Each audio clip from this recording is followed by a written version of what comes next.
1. We are live. Again, as normal. Oh. Welcome back, Jax.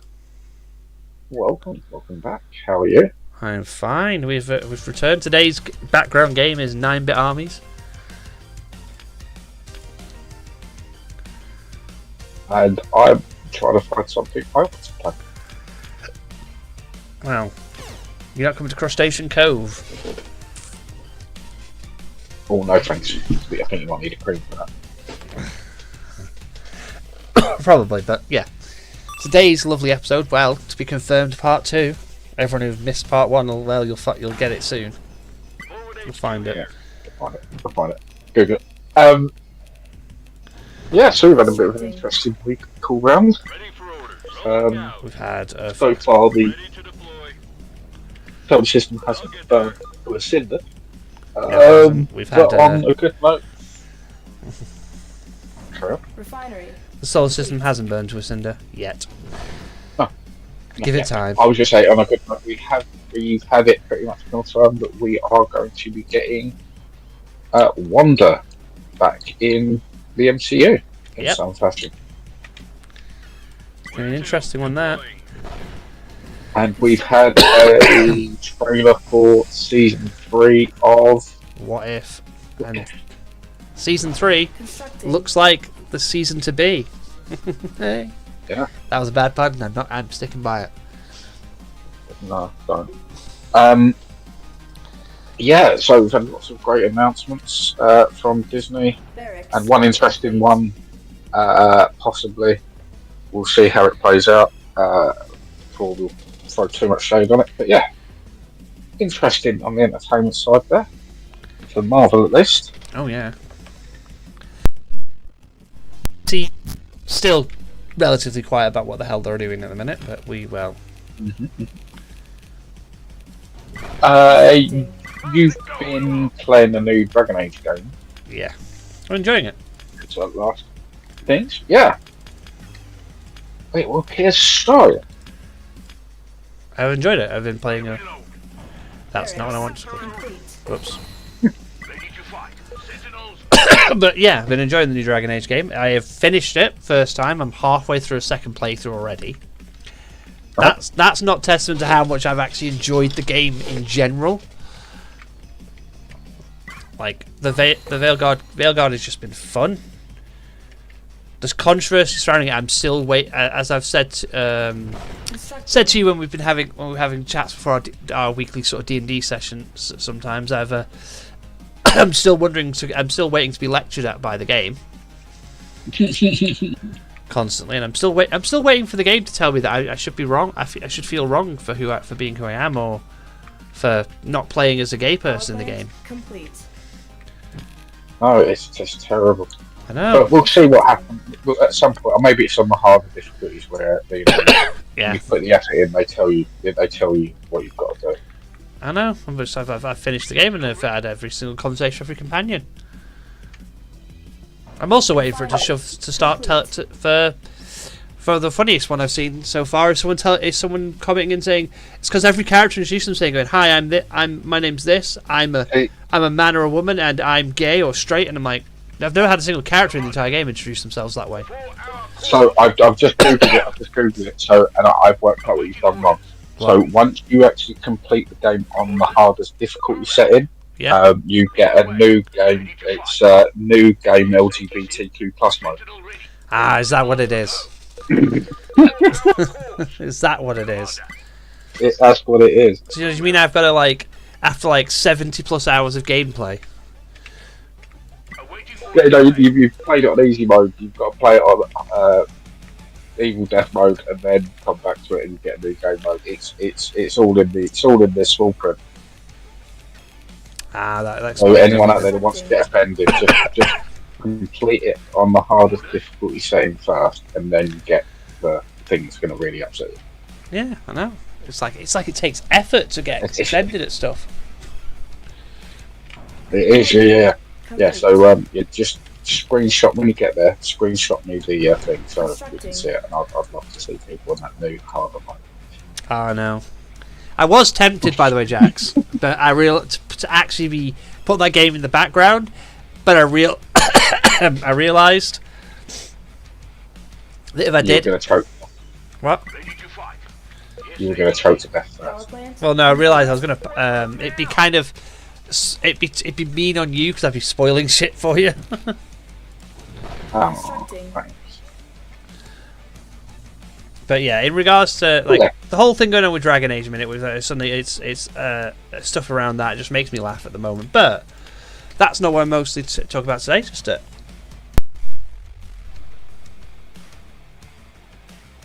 hey, yeah, I muted myself a minute. I was coughing. Unfortunately, I'm a bit wheezy. I'm a bit wheezy today. Today? You did not get that joke, did you, Jax? What do you mean? I thought I got quite well. So I'm just a little wheezing. Little wheezy, yeah. Well, yeah. So I got these. I get the pun now. It's Pokemon. It's a Pokemon reference. I get it now, man. I get it. I got it wrong. Constructing. Alright. Yeah, but Commander, let's ride. But yeah, in the stuff with Dragon Age made me laugh. It's such a fun game. It is. Complete. The combat feels so fun. Are there bits about the game I don't like? Complete. Yeah, there are bits about the game I don't like. I will not deny that there are parts of that game that genuinely I'm not that enamoured with. Awaiting orders. You know, there are bits of like there are some of the story choices from the previous games not passing over, not fully being represented. But then also, because it's set in a different continent to the first game, Yeah. it feels to me like there's a reason they don't, because they're not going to affect this game that much. A lot of those choices. Plus, it's been in game. This is something you find like at the start of the game. In game, it is 8+ years in game since the end of Trespasser in Inquisition. Uh-huh. So Time. On the way. it is that sort of Complete. like I time's was not passed. sure about that. Some of those events may have changed since then. Mm-hmm. Constructing. But combat is generally fun. I've enjoyed every single companion. Tash is awesome. Tash absolutely makes me. I felt is just hilarious. Balara is still my favourite companion. But I couldn't resist romancing Harding in the game for the first playthrough. Fair enough. Can you guess why? No. Guess who voices it? Guess which voice actress voices Harding?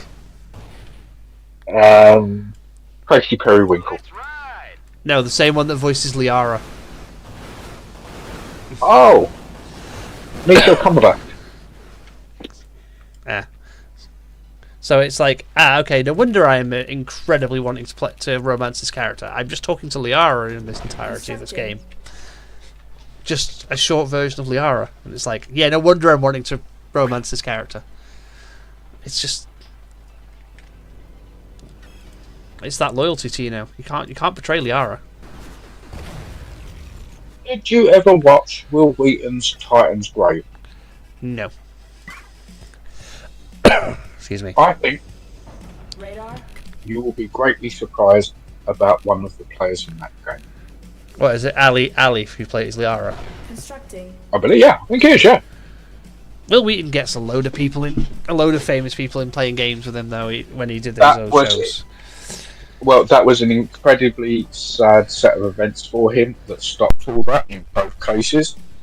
The first one was because they sold their rights. They sold the show to a different company and they got screwed quite badly. That's why Geek and Sundry stopped. But Titan's Grave in particular, they were going to turn that into a proper board game, proper tabletop game that people could buy and go on to make another series of Titan's Grave.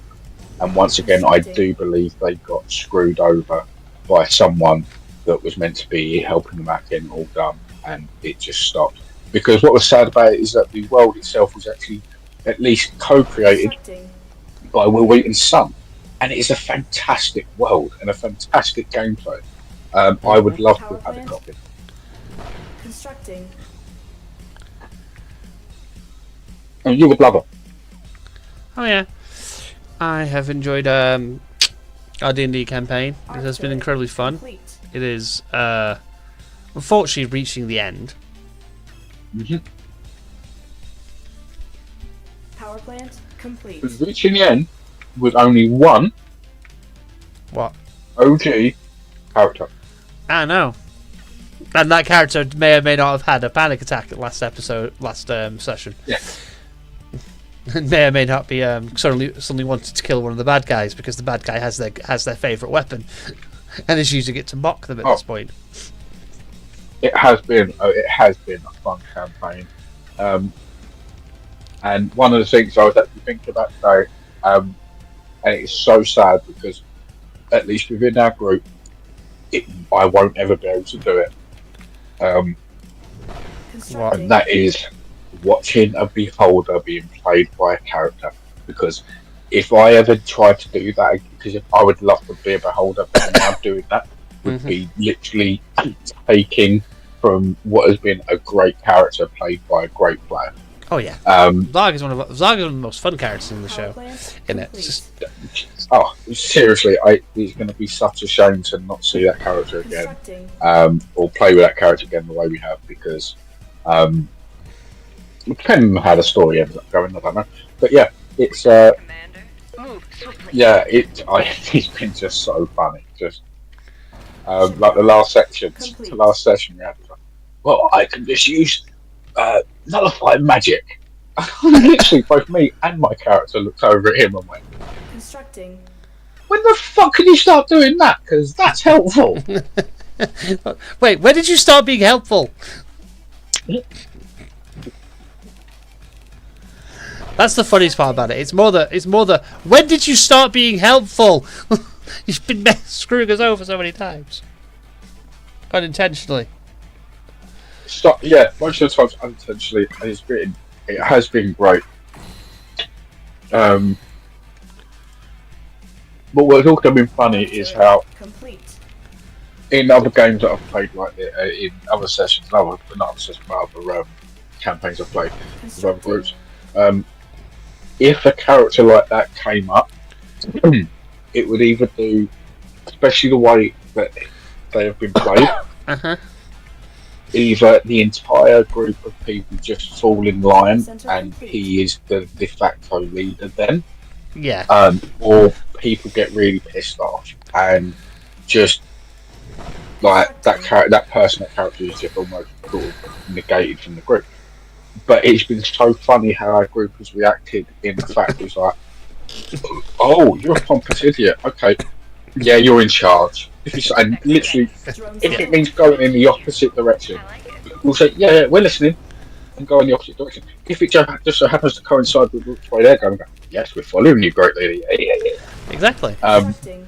It's the group dynamic that works so well because it's we have Baldric from Blackadder essentially at this point, who ironically is the most intelligent person in the party. He's just unfortunately may have used his powers for the wrong reason at one point, and his god decided, you know what? My ironic punishment is that for whenever you speak now, you just sound like an idiot to everyone. Even though in reality he's saying like some really fancy, like the most fancy, smart, intelligent shit you've ever heard. But to everyone else he goes, I say we do this with a turnip. Oh, it was so funny in game. So I've been. So this all did start off.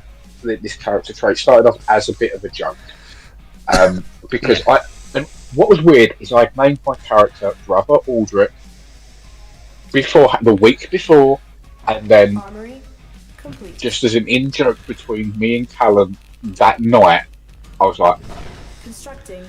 I want my character to just be like Baldric. No, I'd done something, and you said, well, you've got to be like Baldric then. You're gonna be Baldric for the rest of the night for fucking making me want to rip my hair out. Yeah, and so this was before the game, and then the game started, and one of our players, Loki, comes in with his character. Now, his character is the OG character, the one that has survived the longest one from the beginning of from them being. And he bumps into my character holding a dartboard after a darts competition, and slowly he gets to realise that actually I've been actually holding the dartboard while they throw the darts.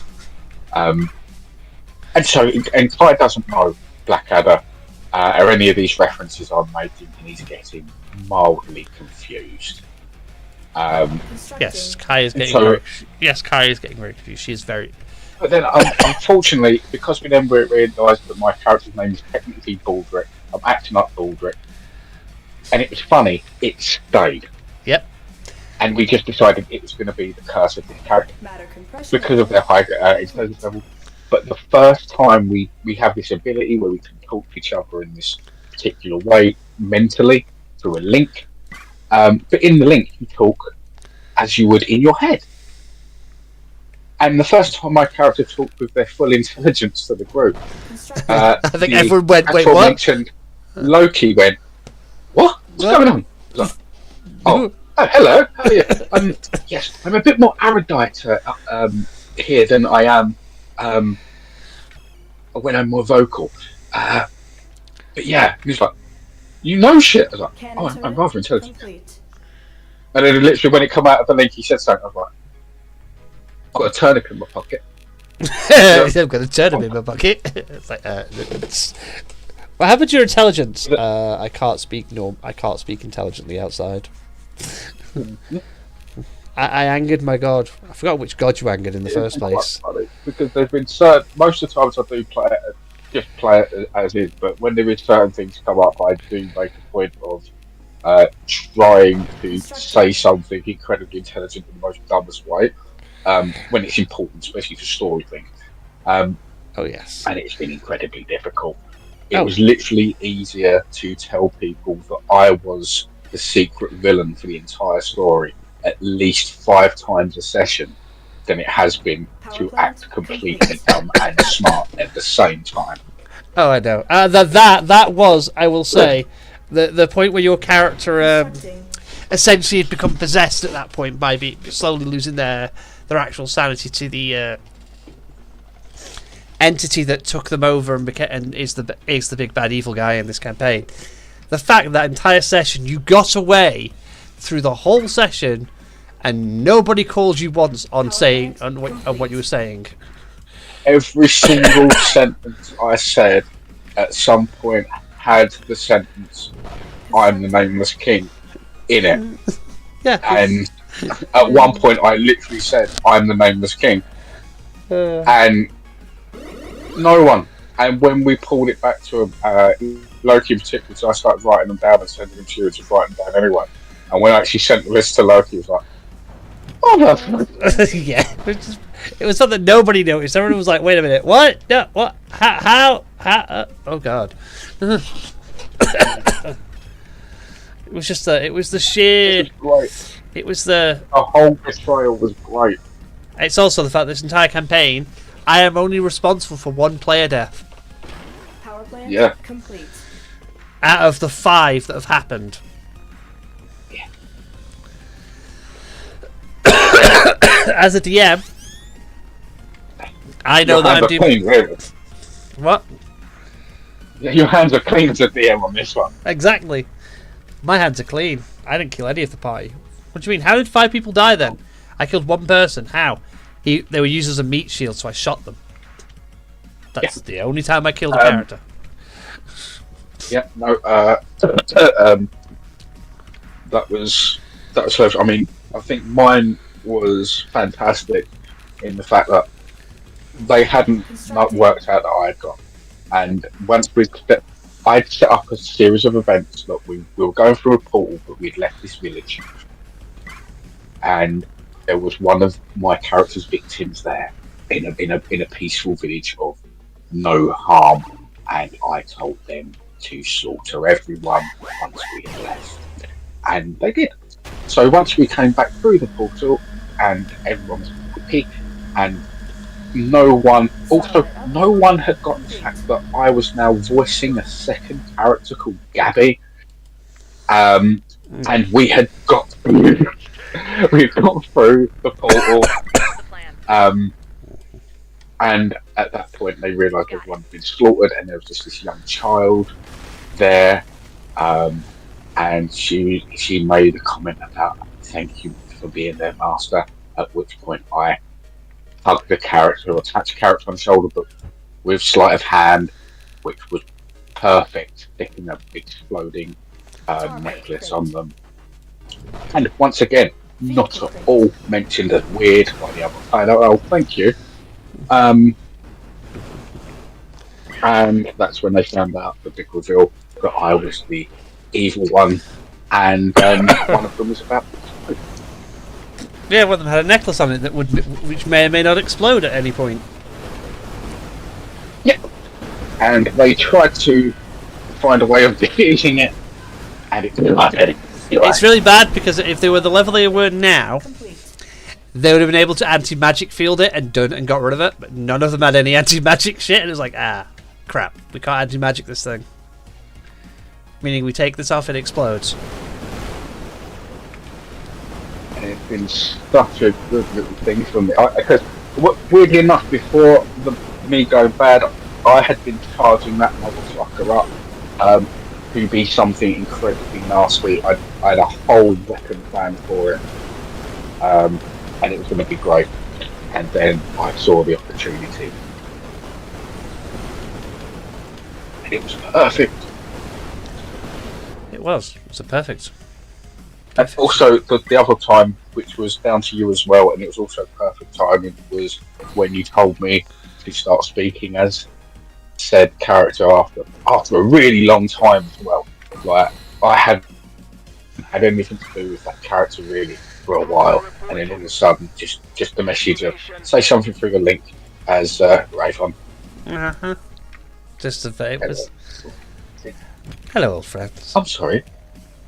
You think I was actually gone? No. And once again, it's Loki's reactions every time. I shouldn't say this on air, I guess, but I actually do play towards Loki's reaction because he is always awesome. Yeah, well, it's because their character is a pretty damn good character. So, well, they've made their character is also the only one that's OG left, so it's.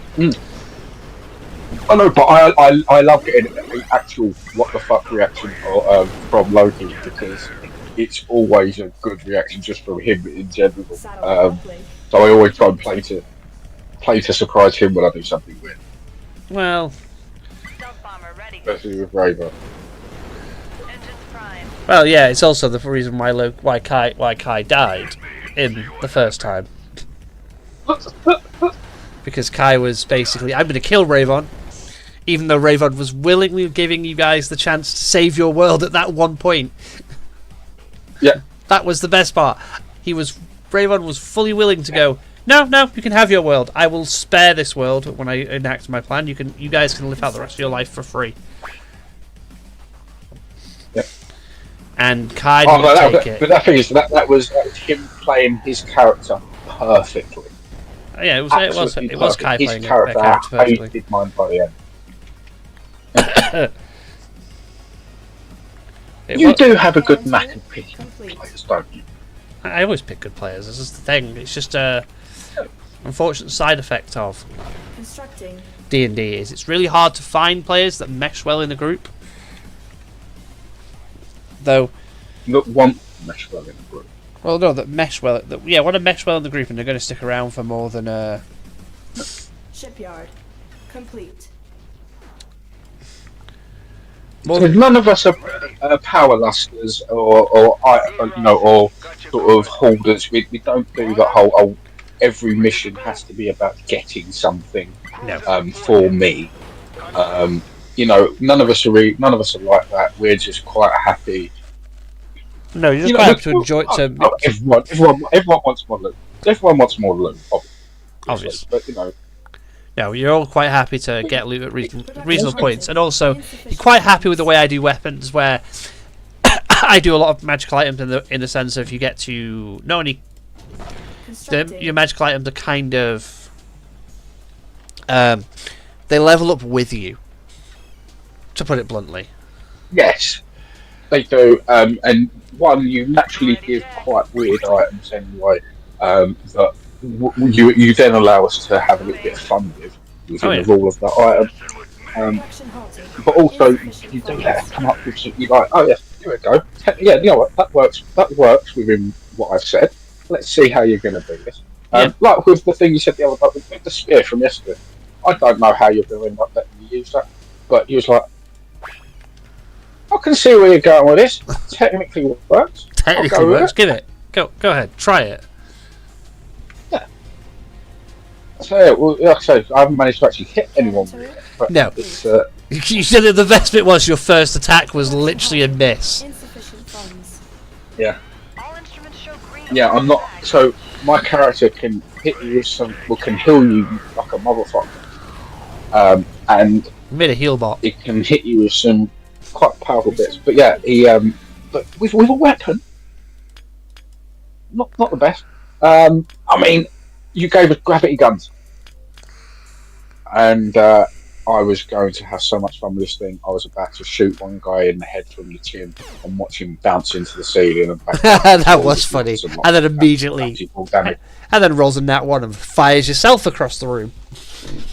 Instead, that Used was it. Yeah, and the only way to imagine it is if you've seen Iron Man 1 and Robert Downey Jr. smashes himself into the ceiling in the car. That's what I did to myself.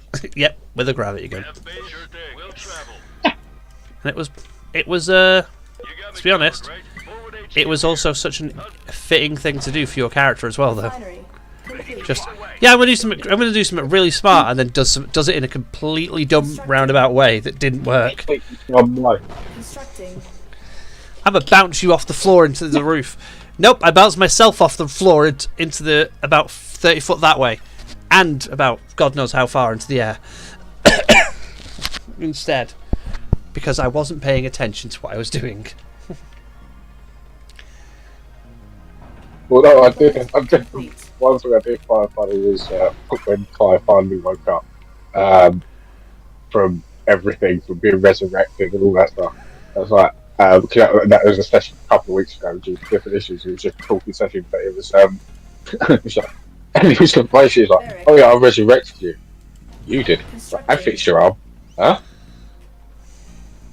And then you got ping-ponged across the room. What? Oh yeah, you got ping pong across the room. Oh, and you're on the back of Zarg on a papoosh. Wait, what? Yeah, you're on Zarg's back in a papoosh. Barracks. I think he was more shocked that my dumbass character managed to resurrect him and his arm. Well, I think it was more just that you managed to do it. Yeah, that's what I'm saying. That's exactly what he was shocked by. I'm useful. But then that's when I also made the comment last session. It was like, oh my lord, it's quite good. You're not the first of my lords to die, but you are the first to come back. Ah, yes, let's come back. This time I had a turnip. Barracks. Complete. Shit, I did mention the turnip. Probably ate the turnip, that's why. Yeah, I am planning on basically, just so you know, because now I've got 2 of each crystal Constructing. that we've met so far. Mm-hmm.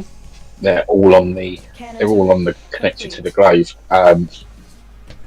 And yeah, I'm going to plan to drag that thing like a conductor on the ground into whatever it hits and Complete. just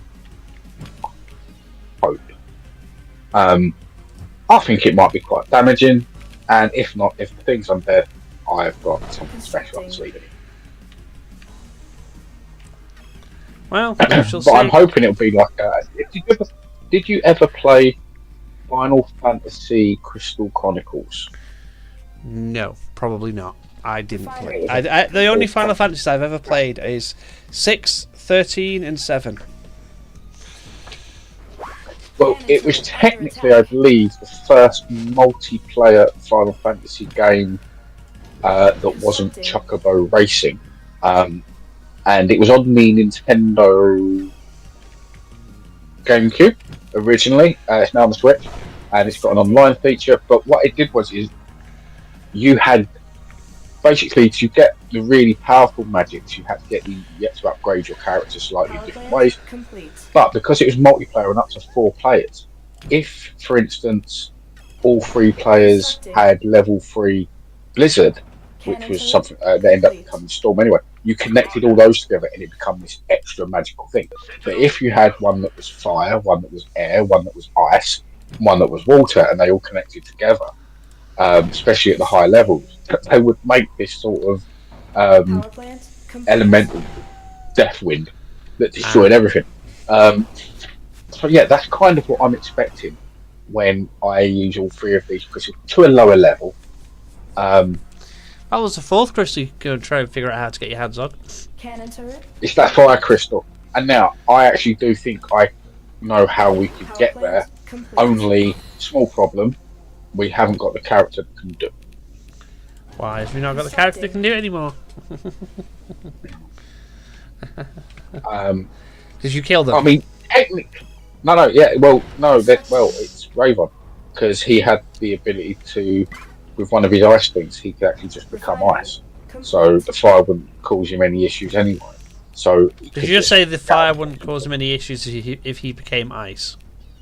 No. He one of his ice abilities has the ability to keep him completely cold, or I can't remember what it was. I remember reading it at the time, thinking this is going to be absolutely fantastic. When you said this to a really hot place, I'm like, motherfucker. And then he became the bad guy. Yeah, and he became back up. But no, I think let's give it a couple of ways around, especially seeing as though we have a couple of the ice crystals with us. But I can't see why the Echo couldn't do it. It could. It was just going to burn into an inferno immediately. That's fine. You don't need the Echo. Also, it's probably because of how hot the heat it was giving off was enough that Nar couldn't get near it. Like the Narg's metal with the blistering heat was starting to sort of warp metal. We have a gravity gun. Complete. Just fire a bigger rock into the other rock. What am I thinking? Overthinking the problem as you guys always do. We do. I actually forgot we had gravity guns, to be honest. I remember. Do you know what? I remember we had gravity guns, and I was like, "Oh, I'm going to use my gravity guns. This will be awesome, and it's going to work." And then this is what come through my head. Wait a minute. Why did we have gravity guns? Oh, because we had the mech robots. The mech robots. Oh, you idiot! That's Warhammer. I'm not going to mention the gravity gun because that's stupid. I was like, why did you none of you guys? An hour later, I think it was Loki was like, "Can I use the gravity gun?" What? Where to? What? Do you know what I think the problem is, Jack? Is you think that you think you forgot. You think you I think you lot just taught yourselves out of the simple solution, and I'm like sat there going. I gave you a puzzle, by the way, that you know. Remember that puzzle you spent ages on trying to solve something? Yeah. And I was like, nope, that doesn't change anything. That doesn't change anything. And then one of you tried the door. Constructing. Yeah. It is one of those cases. Sometimes it's like sometimes the easiest solution is the most obscure solution to the people in the room. It's crazy.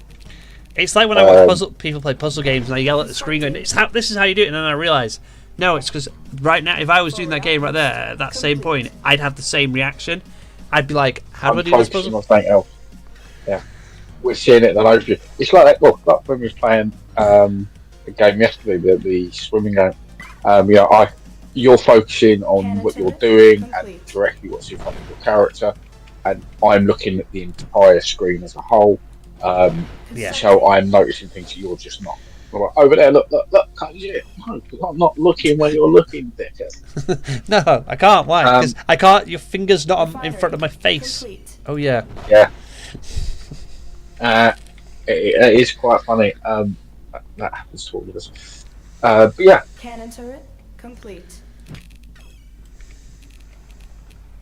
I do remember once playing Elite Dangerous. Loads of my comments always go back to Elite Dangerous, but they were streaming, and a couple of people watching in the chat group while something was going on, and literally said, "You've got something coming at you from your 6 o'clock." And the guy, and he kept saying, "It's there," and in the end, the player just went, "You shut the fuck up! That doesn't mean anything to me. One, we're in 365 degree space. Tell me which way is 6 o'clock. Is it directly underneath me, or is it directly behind me, or is it to my right? You tell me." I'll shut up. Constructing. I would not blame player. Backseat. Tech lab complete. Yeah, Abzu is the game where people will see on the channel tomorrow. That is it. Yeah, it's a game I might go back to. I actually genuinely enjoyed that game. Yeah, like I said, I've played it very briefly myself. I know a friend of mine absolutely loves it, and yeah, you can just chill. You just chill with it. I completely forgot about that.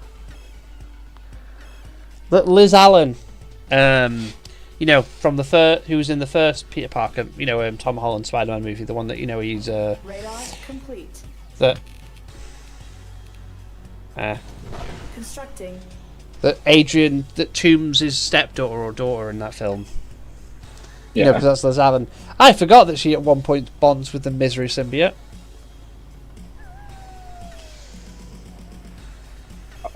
you could easily be right. I don't. It's right in front of me. That's why I know I'm right.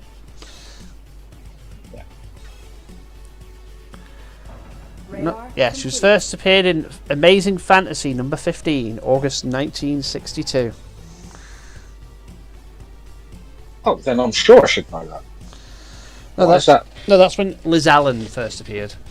Oh, I was going to say. Oh, right, yeah.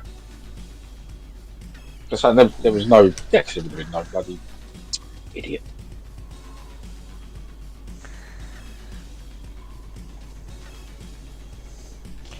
Ah, okay. So I guess you're. She's I the guess new you're all the way time. up. She's Alchemex. She's the founder of Alchemex, basically the company that that's just appeared in the main timeline from 2099. That's setting 2099 into motion. Where are you up to in your dictionary then? L, I guess. I'm an A. Because it's Alan right. _ Liz. Even though it's... No, I'm on the page. It's Agents of Atlas, Ahab, Airwalker, and Ajax. I generally like the Eternals, by the way. That's a movie that Marvel, that I think, deserves another sequel, or those characters definitely deserve to come back. Because I actually generally like the Eternals. Constructing. It wasn't the worst film. It wasn't the worst film in the Marvel roster. It had weird, funky bits in it for no reason, but it just seemed to want to change the landscape It was an of artsy the film. Marvel universe. Complete. It was a weird film. I mean, I truly don't know what. Constructing. I know they're doing something with Tiamat now. I truly don't know what their plans were. With that. Tiamat is apparently the way that adamantium will be introduced into the MCU. Yes, yeah. I mean now, but like, how many years after that was introduced? This is going to be the first time we hear of it again. Yeah, it's in the Thunderbolts movie. Apparently, that's Captain America: Brave New World and Thunderbolts. Apparently, going to begin the start line around it of the new metal, basically. Constructing. I mean, New Rockstars have been saying that now for about a year anyway. I mean, I think it's been an open secret. But like I say, it's just a weird thing. And so there's so many bits in that movie. I just don't know where they were going to go in the future with it. I think it's but also still. unfortunate it didn't do that. It didn't do as well as they were hoping as well. I don't think. Constructing. No, it didn't. The other weird thing that Radar complete. I didn't know until recently, and this puts a whole even another weirder spin on all of it. What? So, Kit Harington has said, and it's also now been confirmed by a few people because this has come up like very recently. But there was never any plans for him to be in the Blade movie at all. So why give him, why Blade? why give him the all black and why Blade at the end? Because that has literally been a weird hankering for the whole Blade Power thing plant called complete. probably the fans anyway. And it just makes no sense to any of it. He could have just been the love interest, not giving him the sword, Constructing. because why? Just baffles me. Like I say, not a bad film, worth Oh, no. watching.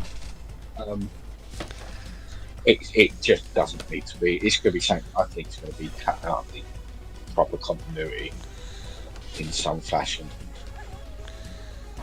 Azazel. I don't think we're going. I don't. As an Hazel character. Dr. Brian Banner.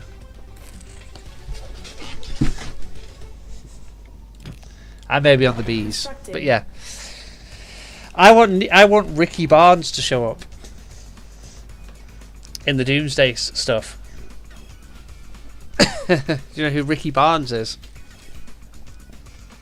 That is the. Power Wasn't plant he? complete. Huh? Wait a minute. Give me a sec. 'Cause he's not who you think. Rebecca He's Barnes. someone else's kid. Rebecca Barnes. Isn't he someone else's kid? She and Rebecca Barnes, aka the Counter Earth Bucky Barnes. Ricky Barnes grew up in Counter Earth, created by Franklin Richards as a response to the attacks of Onslaught. Yeah. Okay, that's what I'm. Do you know what I'm thinking that he was? I was thinking. I don't know why. I was thinking he was the dad, or he's not her dad. No, he's the guy That's what I'm he's, thinking. Yeah. he's the guy who created Counter Earth. Yeah, and that was a basically a gender swapped universe, wasn't that one, wasn't it? On that world, she became the partner of Captain America as a young female version of Bucky Barnes. Yeah, because she's the female version of Bucky Barnes, basically. Yeah. Because she's from Counter Earth as a response to the attacks of Onslaught. Because remember, it's when Onslaught returned. Because when Onslaught returned after M Day, he basically slaughtered a lot of heroes basically. Because oh shit, he's got all. He's been empowered. Why? Because you know where all that mutant power went when Scarlet Witch wiped them out? Him. It went somewhere. Had to go somewhere. Yeah. Hmm. I am wondering though, how are we getting Wanda back? That's the question.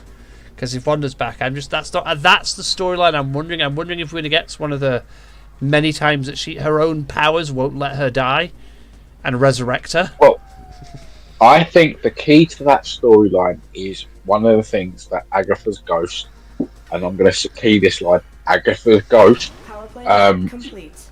told Billy. Mm-hmm. The Witch's Road wasn't real until you created it. So now it is there. It is a realm within the Marvel Universe. Oh yeah. Which means, and they've already noted that witches can resurrect. Well, if she's a ghost, she could probably get to the Witch's Road, in which we then may get, or in some, or Ashley Capote or whatever, she's going to be there in some fashion. But I reckon. I am hoping. We could get a very. So, one thing about that show is I kept seeing like a lot of things going, who's watching this? And like you get the normal things on Marvel posts and Star Wars posts of the disgruntled Star Wars fans, disgruntled Marvel fans, and this going. Once again, I don't think it is. It's so. I really do think it is a bot crowd. One person. I don't think it is. I think the pages themselves are run by bots, but there are so many people these days that are very easily.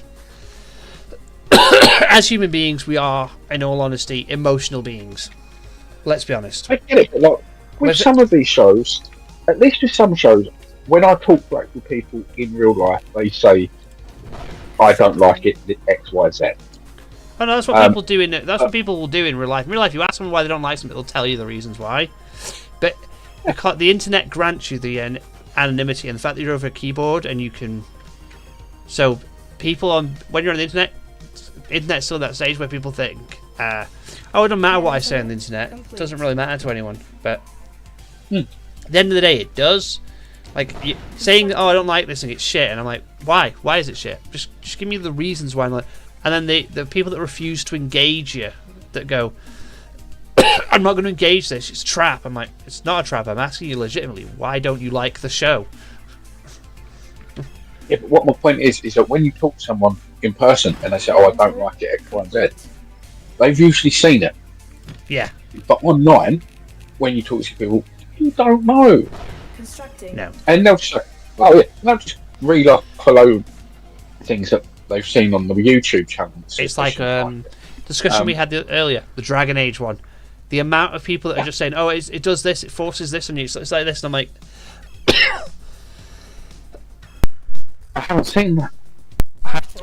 have you played it? I'm like, no, why would I play it? And I'm like, mate, I've played the game. beat the game after 60 plus hours, and seriously, I'm on my second playthrough. I've still not had any of the things you have been telling me that should have happened to me happen in this game. Yeah. That's my point.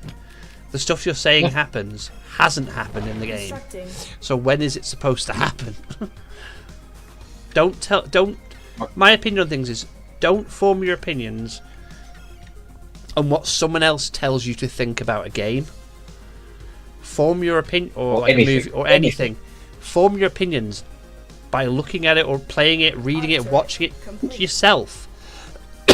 Even if, and I will, that's like playing an EA Play for like the first, I played first 15 hours of an EA Play for free without having to buy it. Yeah. If the game doesn't grasp you within the first 2 hours of it, like the gameplay loop and stuff doesn't grasp you, then yeah, you're not going to enjoy it. It's far into it. It's valid to say that. It's not for me because there's X, Y, Z. But if you just regurgitate the same points that some random person on YouTube that I'm sorry, but that random person on YouTube, most of them they make their videos this way because they don't even agree this way or think this way. They're doing it this way because they know it gets clicks. That's why they do it. Yeah. A lot of them don't believe the shit they're saying. The more money you get. Yeah. I It's all about interaction. Complete. Yeah. If you interact angrily or you interact supportively, it doesn't matter. It's a their page. It's all the same. I mean, Sometimes it's not What's get that? involved in the art. the series we make, the showcase series that we started, that we've sort of brought back on this channel, is literally that's literally me giving you my opinion on the game. But I don't want you to take what I think of said game as of the game as whether or not you should play the game, because because to me that's just, you shouldn't be taking my opinion off, you know what I mean, and doing it based entirely on whether I enjoyed it or not. It should be whether you enjoyed it. Mm-hmm. Like Synthetic that we did the other week, that game looks really fun, is really fun, genuinely. I will probably replay it sometime, but not at the minute. I've got other games to play at the moment. But it's one of those things. It's one of those games that I had fun with it. Absu, if I ever have a stressful day, I could see myself just loading that game up now and just playing it as to de-stress from the day. Yeah, it's one of those games. I mean, the game that we've got for next week's video, I definitely couldn't see myself playing that game again unless it has like crossplay, so I could play it with you, say on multiplayer, or I'm playing it with multiplayer with other friends, because it's just not the kind of game that I'd want to play on my own. It's just it's not a single player game. No. It's like trying to play Among Us on your own. There is no point. I have played Among Us. I played Among Us like not in a solo lobby, but like on my own without friends with it, and you can get enjoyment, but because you've not got that voice chat with each other and that conversations, you know what I mean, like even proximity voice chat and stuff, or chatting with your friends, it's just not as fun. It gets kind of boring easily because you're trying to be a traitor and the imposter and everything, and it's kind of hard to do that when you can't hear your imposter buddies if you say you're playing a team game, and that's the problem. Here's the thing. That did one thing though. During lockdown, Among Us in particular, did one thing in particular during lockdown that had almost, in many ways, had not completely died out, but you get it less and less now, which is the full-blown party slag off, where something has gone wrong in the game and everyone turns on each other, and it is the most nastiest slurs left, right and centre at the people you have known for years. It felt to me like early Xbox Live days. It was beautiful watching some of those videos go down where someone was getting betrayed and then someone got blamed for it and they fucking lost it. Years of pent-up aggression and nagging or whatever just came out all in one go. It was awesome. That's the thing. It's why 4 versus 1 games like with friends, those sort of games, or imposter style deception games, they work well with groups of friends because it's it's just the shit that you say. It's the shit that you say that happens. Like you start accusing each other of no. It was Jeremy. Jeremy did it. I saw him come out of like electrical with the where the body was, right before I went in. Yeah. Well, there was one. I remember there being one, especially during lockdown. Well, this was during lockdown, and it was great. And there was a group of people playing, and it was like couples, and it was all via Zoom. I can't remember what it was. I think they must have been playing on laptop or whatever. And it was quite funny because someone was getting like whoever the throw was hitting people off left, right, and centre, and they were blaming their best friends, they were blaming their husbands, their wives, their kids, everything. And then by the end, when it came down to who the actual betrayer was, yeah, and the wife looked over at her husband and was like, "It's you. I told people it wasn't you." And he's like, "Yeah, it's a game. And you lying bastard. Everything you do is just a liar." And he's like, "What the fuck is going on?" And everyone else just sort of looked over at this screen. And arguments kicked off between all of them over how they all lied to each other over their entire relationship. I'm like, this is just called 7 divorces. Yeah, that's like, oh shit. It's fucking awesome. Even Ricky Lake or Jeremy Kyle never managed that in one episode. No, it's ridiculous what happens. It's honestly, it's silly what happens in those sort of games, though. It's because they do just destroy, like, they don't destroy friendships. It's that it's not destroy friendships. It's that with your friends, you're just like, you're just like, you bastards, you just tricked me. How the fuck are you this good at this game? Tricking me in this, but in like when we play poker, you have no poker face. It's like, because I can't do it. I can't lie with my face. I can lie with my voice. It's like, bitch. I mean, there is so many different funny things you can just in that game. You could do in chat. Like if you were a good liar, oh yeah, you were this thing you would win. Like this you could show exactly all the different skills you picked up at lying to some of your best friends. But the problem is, by the end of that session, every single one of those people know that you can lie directly to their eyes and be completely convincing, and it is dark. So the good liars lost every single game. Oh, I was the killer. I wasn't the killer. Why were?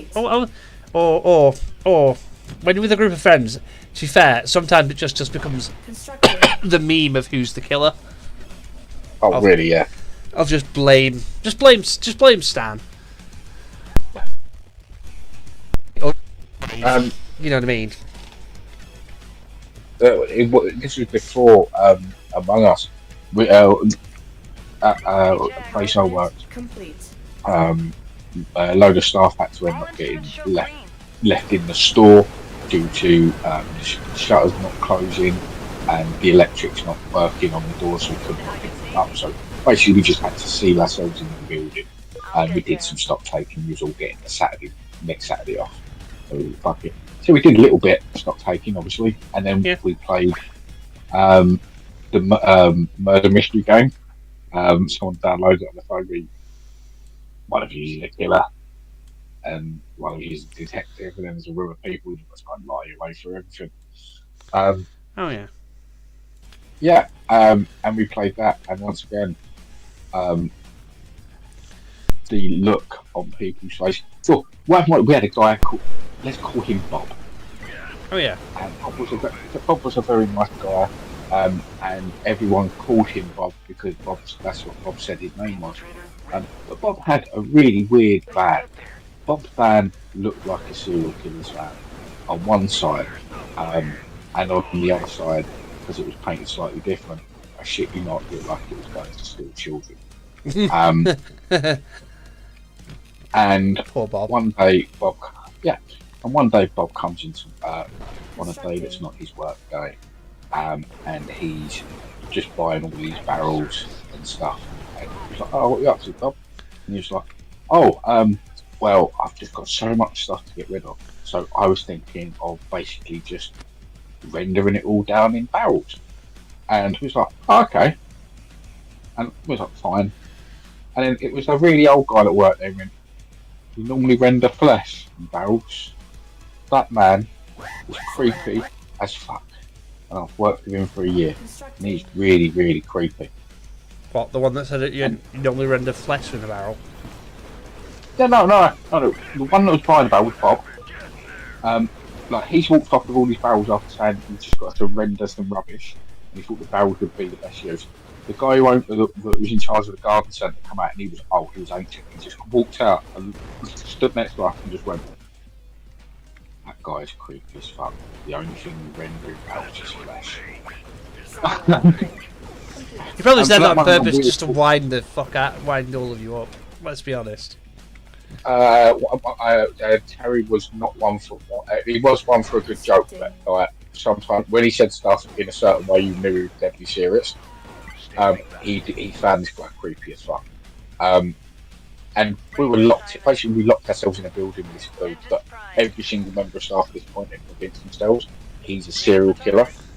And we're playing this game in which now we're hiding around. We're sitting in different places on our own in the place we worked, and every so often one of us was being picked on by a serial killer. So like the serial killer went round, and then the detective went round, and the detective found a dead body. So oh shit, they had to try and work out who it was. And I haven't seen so many people turn directly to Bob and go, that man's a serial killer. And every time we protested his innocence, they wouldn't have it. To the point that when it got down to like just 4 people left, one of which was detective, the other 2 were like, he's definitely the serial killer. I'm locking myself in a room with him. I'm not I actually think he's going to kill me once you're left, because we were all putting ourselves in the office and watching it on CCTV, what's going on. Yeah. And the last two were like, I'm locking myself in a room because there's no one here to technically actually does try and kill me. The other one was like, don't worry, no one's going to try and kill me. I'll stay with you. I'll go into an office with you. Yeah, the other guy was a fucking killer. Not Bob. No, Bob had nothing. He was innocent, blank innocent. But and like, people were slagging him off, like real life slagging him off. Call it like because they just assumed he's now a serial killer, and he was a serial killer in a game. Funny. Oh yeah. He left a few weeks later. People are weird, but yeah. In regards to like lately I've been playing Dragon Age. Enjoyed it, loved it, absolutely enjoyed. I'm on my second playthrough of that game now. I will probably finish the second playthrough eventually. Complete. Pardon? New game LGBTQ plus mode. Yeah, no, I'm gonna beat it on like the super hard difficulty LGBT plus mode, man. That's what I'm gonna beat it on. You know, and then that way every time I have a conversation I'll get lectured to. The thing I've not had happen to me at all in the entire game. The still was no point, man. I thought I was gonna get a lecture. Seriously, I find that whole shit ridiculous around that game because it's been blown out of proportion and just basically 90% of what's been said is a straight up fucking lie, and that's what makes. I think that's actually the genuine bit I actually got angry about that bit is that 90% of the shit that's been said about it is a straight up lie that doesn't happen in the game. I've heard this is 100% true that when you're playing on the extra hard plus mode difficulty, you have to take a picture of yourself and send it into the servers for it to then tell you how many points it takes off because of your white privilege. Because of my white privilege. And then obviously that de facto puts you down to a more even level with the rest of the society in the game. So, I mean, there's stuff like that going on. I 100% heard that. It was told to me by... it was told to you by, like, Asmongold, wasn't it, man? And he's, like, 100% true and factual every time. No, it was a pixie. I saw them. They were on a toadstool.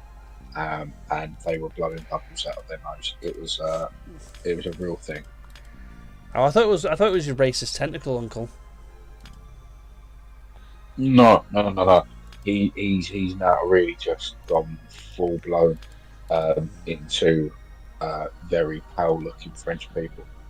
You'll be surprised some of the slurs he can come up with, very powerful for many people.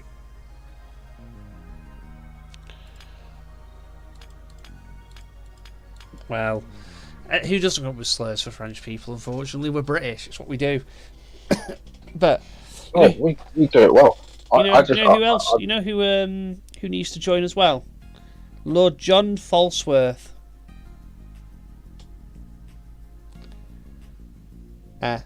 You've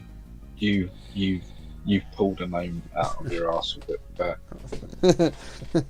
I pulled his real name, not his supervillain name. The best bit is he's pictured right here fighting our new and current Captain America. He's from June 1976. Wait. Was he the? No, because that's Borak the Leaper. That's not him. No. Do you want a hint? Yeah, give me a hint. Vampire.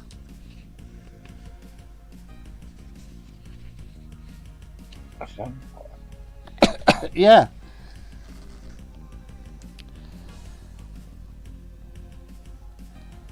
He's a baron. Oh, Baron Blood. Yeah, Baron Blood. That's a character we need to have show up. I mean, Didn't he technically show up? no, Zemo showed up. Zemo showed up, but who was? No, yeah, you're right. No, I was because in And Strucker's the other one that's shown up. We've had Strucker and we've had Zemo. Yeah, no, I was thinking vampire-wise. I was actually thinking about in the counselling episode where is it Blade's nephew or something? Was there? I can't remember. Played by the actor who plays oh no, there was another vampire show that recently. Also, ironically, guess who's on the guess who I've just turned to? Who? George Batroc. Batroc the Leaper has shown his face. There's a character that should show up. See, these are all these characters. Also, I love that Marvel has a literal supervillain group, by the way, that was made in 2010. This is their first appearance as this villain group, called the Bastards of Evil. I will tell you now. I do. Yeah. I do believe Borak the Leaper was the villain Falcon is fighting at the very beginning of Falcon and the Winter Soldier. Possibly. Also, I've just turned to the second biggest war criminal in the Marvel universe. Yeah, that's fine. That it's supposed to be a good guy. If you know who I'm on about. Yes. Yeah. So I was right. He was in Falcon and the Winter Soldier. Oh, that's good to know. Batroc the Leaper finally got to appear in some. Yeah. But you know who I'm on about, Jax? By the biggest war criminal, one of the biggest war criminals in the Marvel universe. Who's a good guy, or supposed to be a good guy, but never seems to be, and keeps doing fucking weird shit. Well, I mean, weirdly enough, I'm going to assume you mean. What was it? What's he called when he's in that form and he's got the parasite in him? Beast Dark form. Yeah, Mr. Beast, the Beast. Fucking Hank. Henry. Is it when he's got the parasite in him though? No, it's just Beast in general. It's his page. He gets a whole page to himself. Just he's the biggest war criminal because of the shit he does. And the shit he does. He should be in prison, but he's an Avenger, so he gets away with it. Avenger. He's an X-Man. He's fucking. Yeah, he's also an Avenger. Is he an Avenger now? He's been an Avenger for years. I do love that he's September 1963. He was an Avenger first appearance, X-Men #1. Yeah, no, he was an Avenger at the same time as Wonder Man. Jean Grey, Cyclops, Wolverine, Beast, and Professor X. Ah. Hello, Beyonder.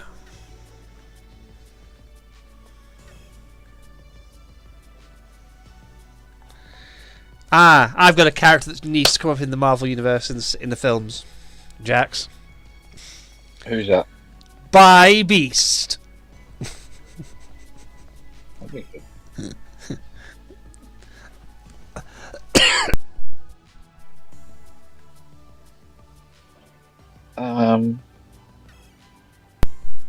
Who By Beast is? September 1976, Beast joined the Avengers. Do you know who By Beast is, though, Jax? By Beast. Yeah, By Beast. That is actually his name. By dash Beast. No. Created for the guardian of the avian race at a time when they were forced to go into hibernation in order to survive. The android By Beast patrolled their now silent Sky Island, maintaining its security and keeping it from harm. Did he have two heads, but Yeah. not in the way you're thinking? Yes. He's from Incredible Hulk number 169, November 1973 was his first appearance. And he was bright yellow. Yes. Wearing blue pants. Blue underwear. I don't remember the blue pants. I honestly thought he was just a big gold metal thing. I don't remember the blue pants. I remember he has a head like Zarth and Beetlebrox from Hitchhikers. And weird enough, someone made a mention of it a couple of years ago because of an episode of Red Dwarf in where they 3D print characters, and one of the characters, his head gets stuck in the printer for a bit, and he looks exactly like that, and it was brought up in a podcast. Yeah, I do remember the character vaguely. Hey, guess what? Like, vaguely. Guess what I just found? Who?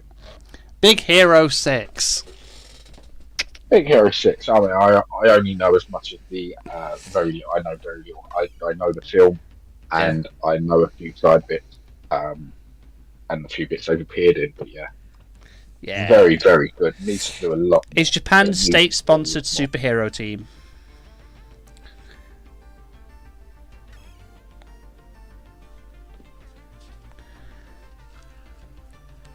Black Bolt Bishop. Wait, there's a character. Ooh, Black Ant. I forgot about Black Ant. Wait, B-I-R-B-G. They're a guy who stole a Ant-Man suit.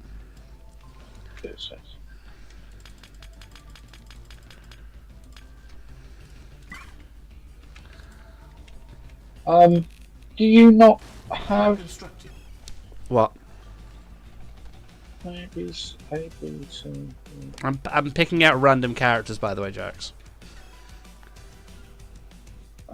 Okay, no, I'm dyslexic, so I'm trying to work this out. What's the name? I was thinking around that area. There should have, before we got there, you should have had Bird Brain. Oh yeah. Oh, do you mean the guy I skipped over? Oh, you did. Yeah. Okay. Yeah, he's on the same page. He's right next to By Beast. Barit is also next to him. The weirdest fucking character ever. What, Bird Brain? Bird Brain. Bird Brain. And then, sorry, next to Big Man. Big man. Here we go. Oh, Dane Whitman. Do not know that. Knight of the Ebony Blade. The Black Knight.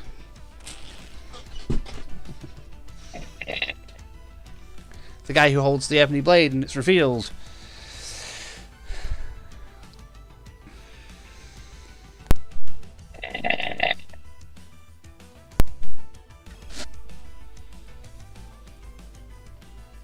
I bet the page you find that are all part of it. What? It's going to be like the next 40 pages are just going to be different characters with the name Black something. Black Knight, Blackout, Black Mamba, Black Talon, Black Heart, Black Swan, Black Tom. Hey, look, it's Black Tom Cassidy. It's kind of racist. Black Noir. Black Panther, who, by the way, gets 2 pages. Then so does Black Widow. And Blade gets a page. That's fair enough, because at the moment he's not even getting a movie. Hello. Oh, I feel sorry because Kevin has said that they want to do the movie, though. He has officially said that they want to do that movie. It's just we're not getting it for a while. No, here's the thing. What happened was, and I guarantee what happened was, at this point now, and without any kind of real knowledge, without any background knowledge, that there's been issues in the background that are public amongst certain people in the industry. Once again, I don't know any of this information, and Ryan Reynolds knew a bit about it because the scripting and the timing of the jokes from that film about there only ever being one Blade, at least in the movie franchise wise, was too close, man. And I think they do want to do another movie, and it's going to be with Wesley Snipes. I think it's because of how well Wesley Snipes was received in that film. I think that's what's probably thrown it up in the air for them. They're like, we're trying to make a new Blade, and then Wesley's just been received so well because he's just so good. Well, especially seeing as though a weird rumour that is going around about the Denzel Washington role that he's got coming up in Marvel. And if it's true, I'm definitely seeing this movie. But it's going to be about an older king of Wakanda, Black Panther, and he's going to be the Black Panther in it. The one at the end of his timeline, time frame. I would watch that, and you know what that would allow you to do? Have some fucking older characters. Blindfold, Bling, Blizzard, Blink. Hey, guess what? How many characters have the name Blood in their name? Oh god, even more than Black, I would have said. Bloodhawk, Bloodscream, Yeah, no, I mean, Bloodstone, Elsa, Bloodstone, Cullen, Bloodstone, Ulysses. Oh, and Bloodstorm. For the love of God, please tell me you remember who Bloodstorm is.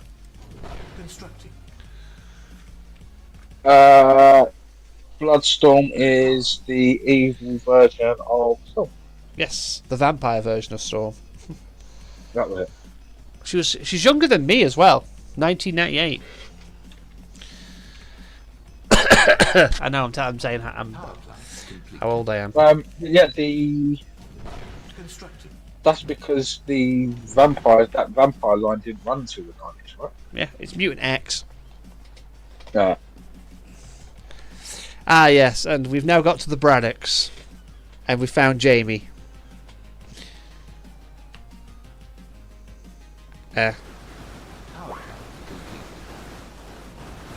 Betty Brant, Braun, and Brew. Not the Brood, Brew. The intelligent Brew. The intelligent Brew. Yes, I love Brew. Brew is awesome. Very good. Machine location. Departing. Commander. Machine gun turret under attack. Ready for orders. Moving out. Well, you should be coming into some classics then now. I just got to the Brood as well, by the way. By classics, Well, do you mean the only bug? Well, after And the Brotherhood of Evil. BROO, yeah, it's BROT, which is going to be a bunch of great characters. The Brotherhood of Mutants, Brother Voodoo, and then the Builders. Yeah, Really? Is that it? yeah. We've got Brood, Brawn, Yeah, the Brotherhood of Evil Mutants, because they don't. A lot of characters are quite literally. If their name is like the something, the is their second title. Locked and loaded. Yeah. Ally under attack. Machine gun. Builders. Always fun. Am I ruining all your fun, Jax? Construct. No. I said the builders were always fun. Oh, yeah. I call it fun. In the builders. They only came out in 2012, though, as well. Well, really? Yeah, the builders are only 2012. We have. Because they came after the Beyonders. They were. Yes, Yeah. they were. Yeah, They were the ones that are actually the ones that exist in the same universe. I was thinking of the Beyonders. Structure And sold. thinking that they came out long before them. But no, Yeah, the Beyonders are the ones that we've already gone past. Yeah. Constructing.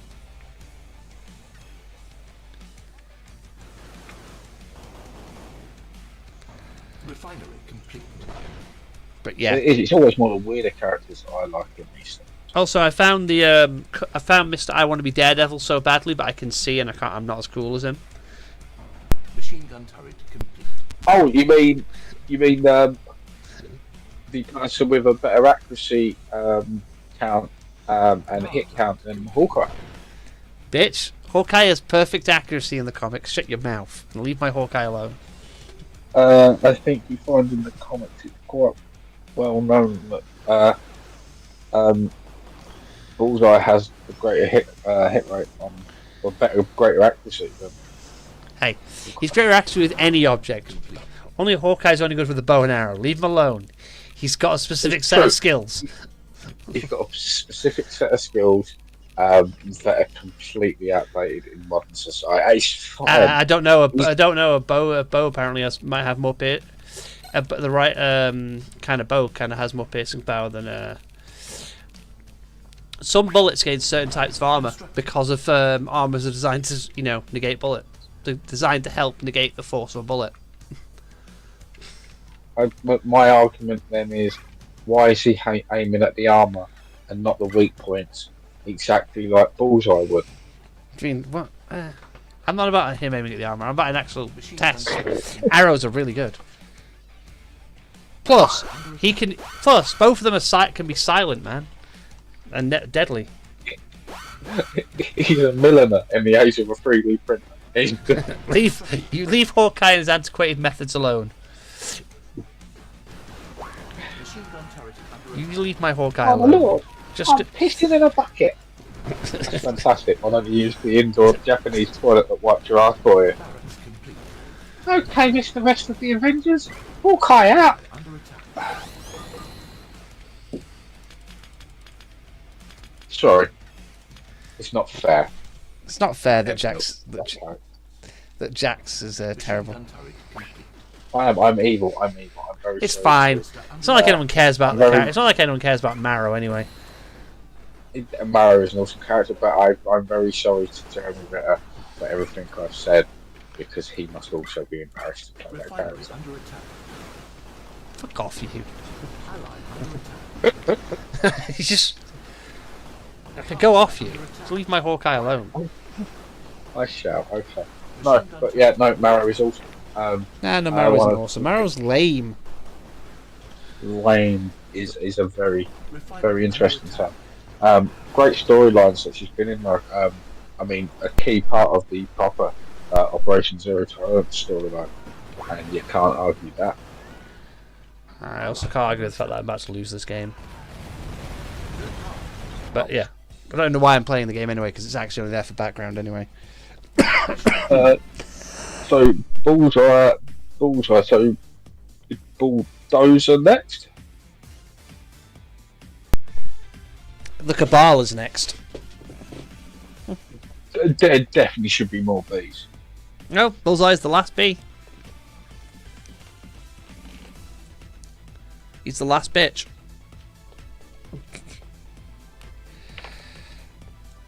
Yeah, the bees do feel a little short. We get to the Cabal,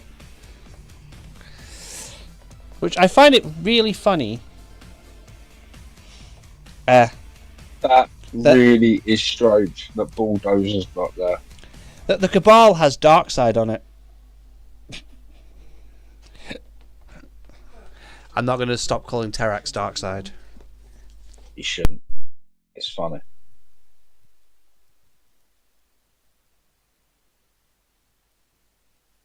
Yeah, that is. Yeah. I'm sure. I'm surprised the Bulldozer's not there. I mean, I know he's not a particularly important character by any means, but It's probably one of those characters that they don't use anymore. I have a feeling that the only old characters in here are ones that they have like plans to bring back. If you get what I mean. very true. Yeah. These are going to be ones they was wanting to keep. And also, I feel like what they're also doing is quite a few of them. It looks like some of the characters they've not mentioned separately. They've put in these like group bits where they've mentioned them as part of a group. Yeah. Instead, to make it easier, we get to Cable, our lovely, the Cabal, and then we get to Cabe, Bethany, Cabe, and Kaira. And then we get to, the one, the man, the myth, the legend. It's fucking Cable. Fucking Cable. Oh, cool. What image do they use? His up-to-date version of him at the minute. And Kid Cable as well. And one of the old Deadpool and Cable team-ups.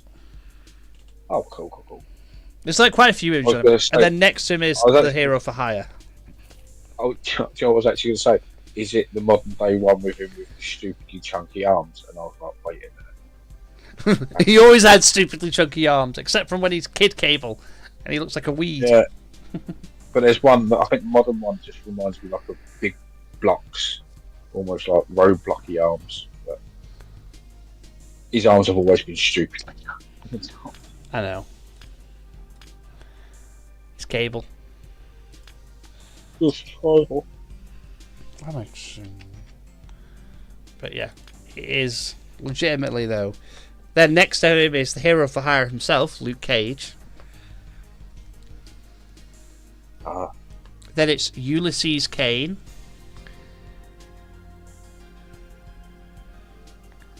And then it's Callisto. There's a character, a mutant that I think should show up. I like Callisto.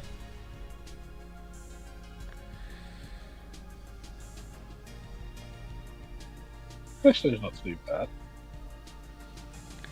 And then there's Captain Avalon. Captain Avalon? Yeah. First appearance of Captain Britain #1, October 1976, as Captain Avalon. As Captain Avalon. First appearance is Excalibur #13, December 2020. The former Captain Britain, Brian Braddock. It's who he became when Betsy became the new Captain Britain. Well, I love the fact that entire storyline, Saturnine is just pissed off to no end. So I just don't understand them. Why is Betty Braddock with the B's? Brian Braddock with the C's? Because he's Captain Avalon and she's Captain Britain. We're in captains. Yeah. Captain Avalon, because it's the super. It goes off their superhero name, not their real name. Yeah, I get that. But when you did the names earlier, you actually said Betty Braddock. Oh yeah, because I was. In the piece. Yeah, I was reading one of the things. Ah. One of the. I said Betty Brant. Ah, okay. Joe, I heard Braddock for some reason. I just thought, yeah, that's what I go to. Yeah, I heard Betty Brant. Captain Britain Corps. First appearance originally is December. Is Daredevil #6 is June 1983. Reflections of Betsy Braddock, Captain Britain. X of Swords, Destruction #1. Yeah, but I love the fact that when Betsy took over. Yeah. I love the fact that what's her name?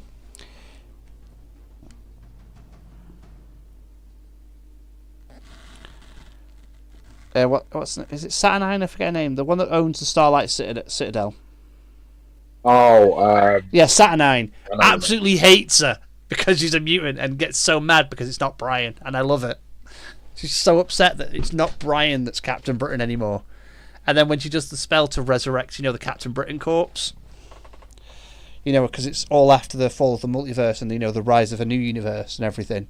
Yeah. She gets a Captain Britain corpse entirely composed of Betsy Braddocks and gets even more pissed off at it. And I love it because it's just like every time she tries to get what she wants back because she's obsessed with Brian for some reason, even though he's in love with I forget her name. Anyone else? Yeah, anyone else. He's married and has kids, and she's net at this point. Captain America, the living legend of World War II. For the next 110 pages. 1, 2, 3. So 1, 2, 3, 4, 5, 6. You're not wrong about him having a lot of pages. 7, 8.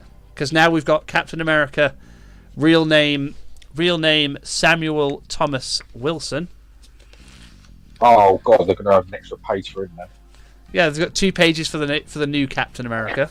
No. And then guess who's straight after him?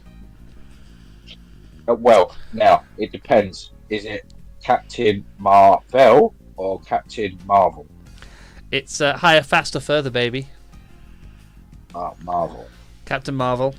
It's the current one. Captain Marvel has been completely removed. And then guess who's straight after Captain Marvel? Yes, Marvel.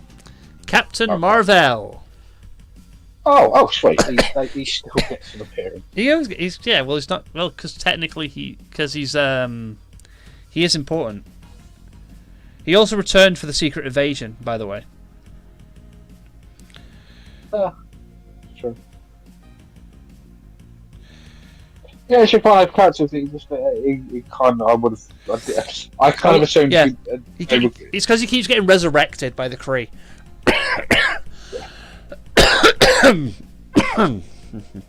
And then we have the character I said the other day that should be brought back, Carrion. Yeah. And Captain Universe. And Captain Victoria.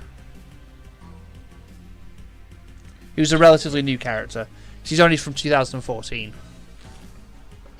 Okay. And then we get Cardiac. Can you guess who's after Cardiac? Carnage. Yep. The symbiote of destruction himself. Because Right. Carnage is brilliant. Carnage is one of those villains that just sends chills down your spine, like when he's ever appeared in like. Have you ever played Spider-Man Shattered Dimensions? Yeah. Yes. The entire level is Ultimate Spider-Man chasing Carnage through the helicarrier. Uh-huh. You can even I can relate with Peter at that point, getting incredibly angry and angrier at Carnage as you get through it. Seeing all the destruction that the Carnage symbiote is havocing. Now, here's something funny that I would be interested to see. It has been changed because I remember it being funny in one of the older ones. Mm-hmm. They put the description for Carnage Mm-hmm. and the description for Cletus Cassidy mixed up. Which one? Which part of it? Read what it says about the character, like what they look like. The description. So in the biography section. Height 6'1", 190 pounds, green eyes, red hair. Occupation, spreader of chaos. Yeah, right. Now look at any image you've ever seen of Carnage. Yeah. What about Where's his red hair and green eyes? Well, that's because Carnage is the fact file is about the person, is about Cletus. Yeah. Well, in one from years ago, there was 2 different entries: one for Cletus Cassidy, one for Carnage. Yeah, now now they've not done that in this one.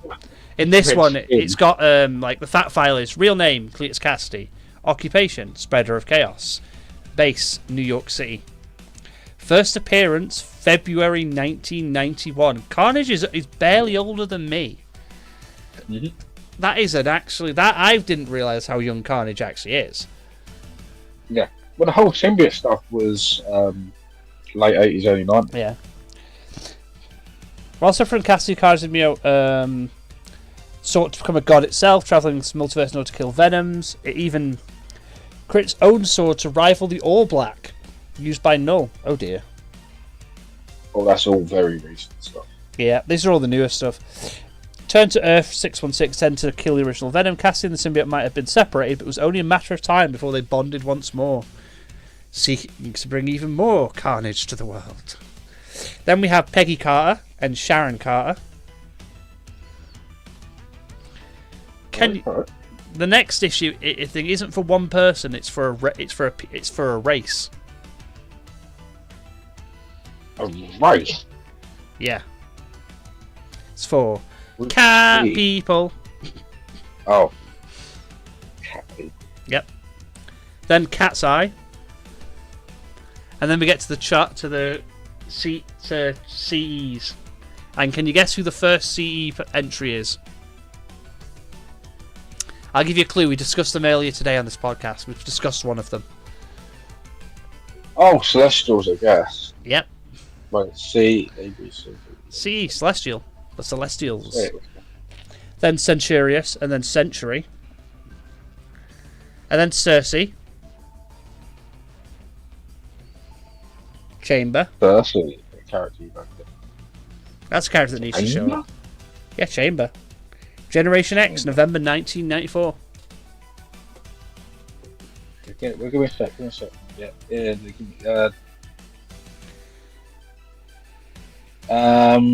they had fire powers Yes. and could Good what? and what was that? Their name meant something. Chamber. No, I remember fire. Did they? They could silently fire blasts or cause objects to explode, communicate telepathically. That was okay. Yeah, I think that's what I'm thinking of. They would telepyrokinetic. Yeah. Then we have yeah. the Chameleon. Good Great Spider-Man. character. Good villain as well. He's brilliant. So is They brilliant. really should do. They really should do a sort of a. I don't know how they would do it because you really need to make him like a Bourne type character, and focus on him and have the hero trying to get him at the last minute. It's going to be weird. The worst bit, the thing is, he's a Spider-Man villain of all things as well. Yeah, yeah. Oh, here's a problem. He's going to probably be in the Kraven movie That'd be interesting. because Dorek Smedukov grew up in Russia as the half-brother and servant of Sergei Kravenov. Oh yeah. Oh yeah, they'll probably make some sort of reference. I doubt they'll make a reference to him being. They might make a reference to him being comedian. Yeah, reference to the Chameleon. I mean, Champions the Universe. One of the elders. Oh, that is no. You've said that wrong. It's not Champions of the Universe. He's one character. Yeah, no, the champion of the universe. It's one of the elders. Here we are. I'm the champion of the universe. Wait, you're a champion of the Yeah, I know universe? that. Well, I know that was actually meant to be for. the champions of Xandar. Not that. Sorry, Highlander. Chance!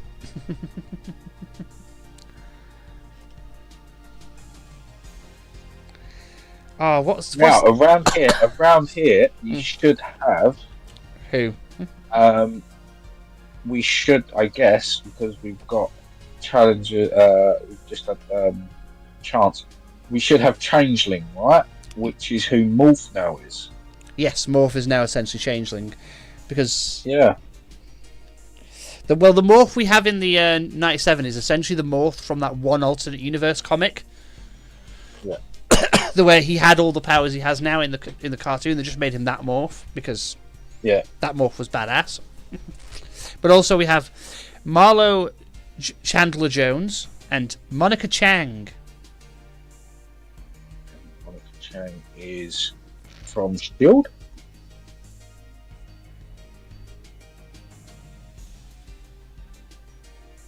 Is she from Shield? No, she's not from Shield. She is from S.H.I.E.L.D. She's the person that started fighting for AI rights in the comics. Because she made Hank make a bunch of an AI team, cyborgs and stuff. I honestly, I do not know. I just know that name came up in a comic book saying I was reading recently. And there's the Champions. Shield. And do you know who all the members of the Champions are, Jax? The Champions? Yeah. Which Champions of who? Which ones? The current team. What Champions of what?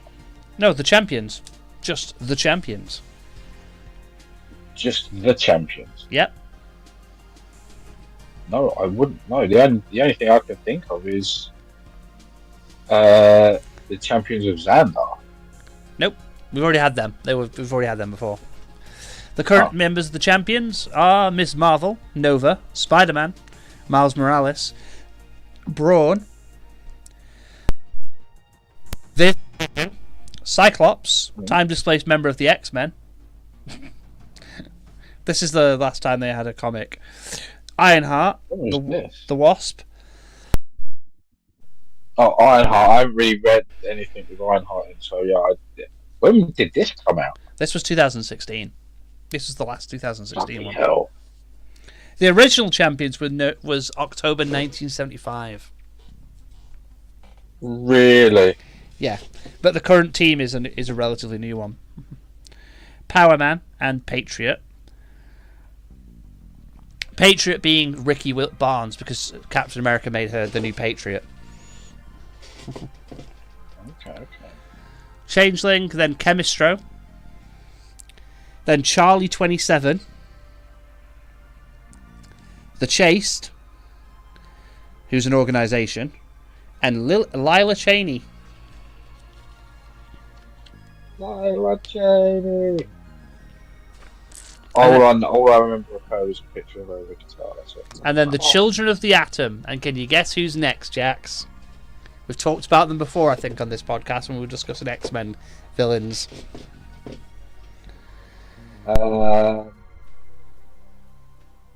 X-Men villains? Yeah. They first appeared in X-Men number 188, September 2006.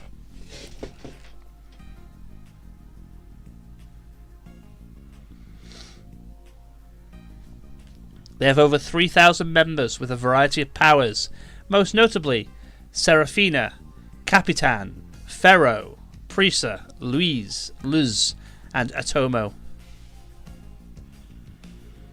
Oh, not the Circus of... No. That's not... No, they're we've not got to the Circus of Crime yet. Well, I just said the Children of the Atom, so who are the other people who are the children of something?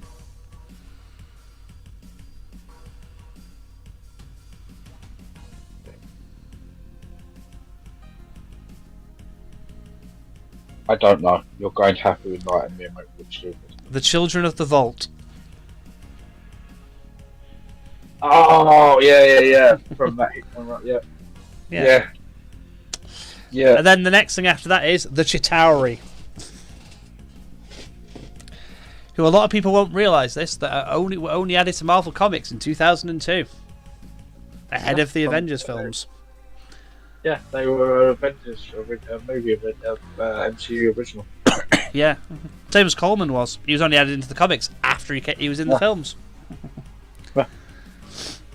He's a retroactively added character. Yep. Clandestine, Circus of Crime, Clea, the wife of Doctor Strange, and the daughter of who, Jax? Yeah, she is... oh god, she's not the Dormammu's daughter, is she? No. She's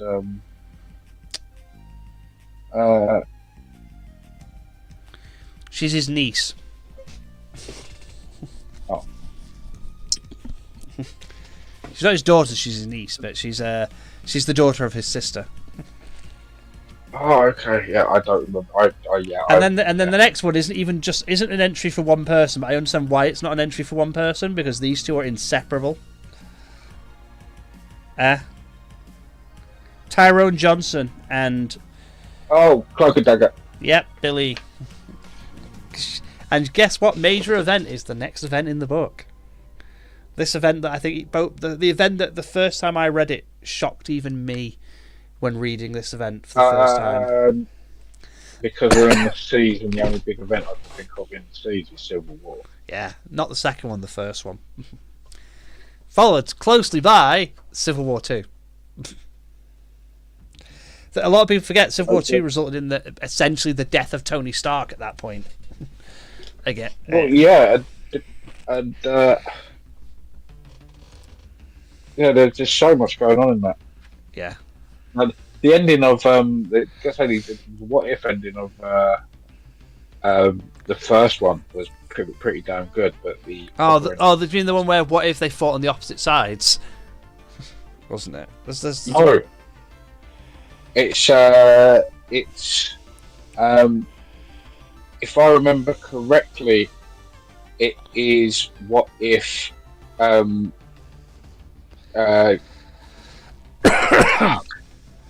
what? It's Tony Stark. Basically, Tony Stark picks a different choice, if I remember correctly, but it still ends up with Steve's death. Oh no, it wasn't about. I thought it was the. What if they were on the opposite sides and like Cap's the one that's for pro registration and Iron Man's the opposite? No, that's the. Yeah, that's I think that in particular that is the Iron Man what if. Yeah. Civil War 2. There's not what ifs for that Civil War series. Yeah. Kane's visions sunder the superhero community. The battle between heroes. Can you guess who is the next character though after Civil War 2? Well, no, not really, because they seem to keep cutting people out. So I assume it's going to be a big character. But it's Colossus. Colossus, there we go. Male X-Man with a soft heart. A very good character. Cobra. Collins, Rusty, Comet. I think what it is it's inconsistencies where some of them their surname has been put like as their first name, and then some characters their first name's been put as their first as it, so that they're in the right section. I think it's because there's so many characters they've had to do it for some of them just to fill out certain sections. Well, yeah, I get that, but then, like I say, back in the Beast, I get it that there's so many B characters, but when you miss out ones that I know are not really that big anymore, but are kind of mainstays, and I mean, I say there's tons missing. I can't see how you've gone from CI to CO. Oh yeah, CI. Well, yeah, Civil War is literally the only CI bits in this. Is CI is Civil War 1 and 2, and then it goes to Colossus. Yeah. And it's just and Captain America has 8 fucking pages dedicated just to Captain America. Yeah. Oh, great. Yeah. This is like a review of this book. People can't see it, but we're after Colossus. It's Cobra, then Collins, Rusty. How are you describing it? Then it's the Collector. It's okay. Tivan. It's Comet, Contemplator. Who Contemplator looks like the kind of person I would not want to meet in a dark alley. Contemplator, I don't know that much. He looks like a bald person in basically wearing an underwear and a fucking cloak. He looks like a 2000s character. No, he's a really old character. Really? 76. Marvel's Treasury Special number 1. Oh, looks a little bit like a goblin. Yeah, he's an elder of the universe. Yeah, I know. You should have guessed that because his name's the Contemplator. All the elders have really weird names. Yeah, he was. Wasn't he in the Silver? He fought the He was with the Silver Surfer. I remember him with the Silver Surfer. He's an old freaking comic. I'm checking him out. Contemplate. How are you spelling that? CONTEMPLATOR. And for the one viewer watching, I don't know who it is, I can see the chat if you comment, but we are looking at random Marvel characters today and having a... This is to be confirmed, part 2. Yeah, is a Jack Kirby image. Yeah, it's exactly what I'm thinking of. Yeah, he's a really old character. Yeah. Okay, yeah, no. I swear. Yeah, so that's also Silver Surfer. Yeah, he's helped things. Here's a fun fact: we're going past him. We're on Constrictor. Okay, yeah. And then Copycat. So I do have some knowledge in the back of this part. And then Controller. Then we're on to Cooper, Valerie. Controller looks a hell of a lot like Mongol from DC, right? I don't know who Mongol is. Okay. Off the top of my head, do you remember? I don't remember most DC characters off the top of my head. That's true. Mongol is usually in full blue body armor, except for his origin. Depending on what face you get, it's usually an orange or a purple. Oh, and you kind of know what he sort of looks like. You know, in the James Gunn Suicide Squad. Yes. Yeah, his daughter is Mongal, the one that tries to take out the helicopter. Ah.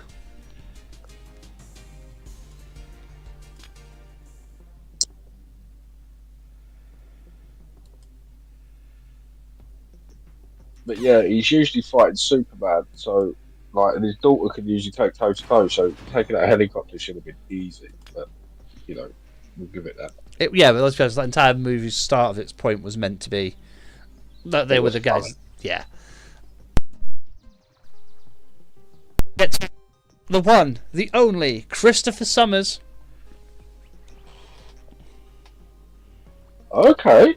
The Corsair. Yeah. We've gone after Corruptor, obviously, and Cooper and Valerie Cooper, and then after that we get the Cosmic Ghost Rider.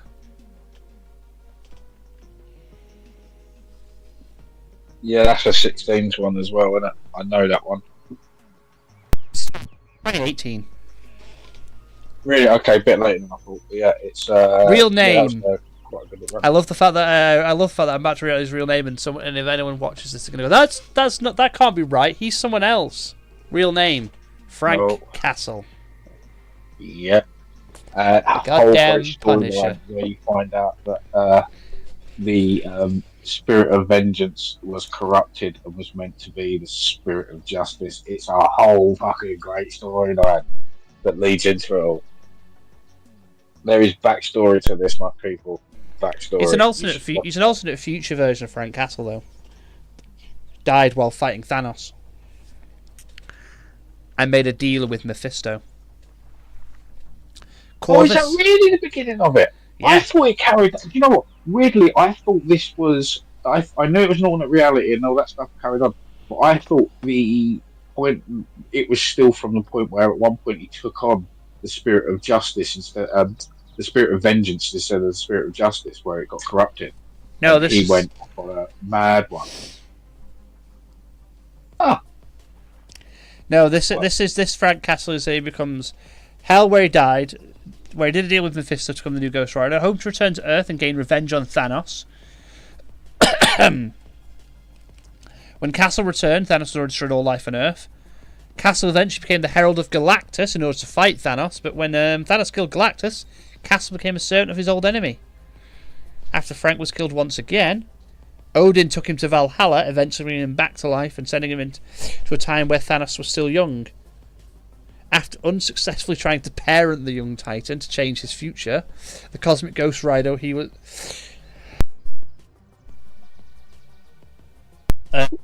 Ghost Rider joined the Guardians of the Galaxy, but he was not fit for the team and ended up back in hell. And sent back into the cosmos to punish villains wherever they may be. You get a big story. We then get Corvus Glaive, who was sadly underutilized, I think, in the Avengers movies. Yes. You get Cosmar, who is a relative new character, only appeared in 2020. Then we get Cosmo, who a lot of people forget was only made in 2008. Yeah, but very popular. Yeah. I'm muting my mic every so often. I do apologise. It's just that. And then we get the only person who wasn't brought in the comics until after the movies, Agent Phil Coulson. Yeah. And a great track record of stuff like that happening, actually, following in the footsteps of the fantastic Harley Quinn, who was originally created for the animated series, so they wouldn't have any licensing problems with the DC Comics. And then finally DC Comics went, no, that character's too good, we're taking her off you. Yep. You can't use it anymore. Count Nefaria. Count Nefaria was an oldest character, wasn't he? 1965. From the early 60s? Yeah, okay. Was a villain of the... No. He wasn't a Doctor Strange villain. No. He was... He tried to do something for the Hulk. He was an Avengers villain. Yep. He's one of those villains that requires a team up to deal with him. You can't... No hero really beats him solo. You've got to beat him with a team. Did he not... It's not going to be in there, it doesn't matter.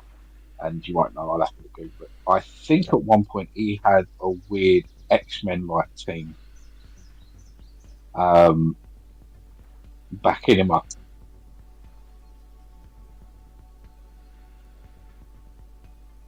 He did. Nefaria later banded together with the Living Laser, Power Man, and Whirlwind as a version of the Lethal Legion. Yeah. But I think he dressed them up as the X-Men. I vaguely remember having two. I think so. I don't know why. Crazy Gang. And then there's the one person that hates mutants so much that his own parents are mutants, remember? The son of Creed. The son of Sabretooth and Mystique. Graydon Creed. I love Graydon Creed because he's a villain that you want to hate. That he's made perfectly. He's written in a way that you always want to hate him. Yeah, absolutely fantastic. But he's not written in a way that you always want to hate him. You want to hate him, but he's like ha ha ha, mustache twirling Saturday morning cartoon. He's written in a way that he's nuanced, and you hate him because you realise that he could be so much better, and he just chooses not to be. Yeah. Oh yeah. It's purely his own decision for these awful shit. Yeah. Crimson Cowl. Crimson Dynamo. Oh, I was gonna say if you did have Crimson Dynamo, out of all of Crimson Cowl would have fallen. And then Crystal. Crimson Dynamo.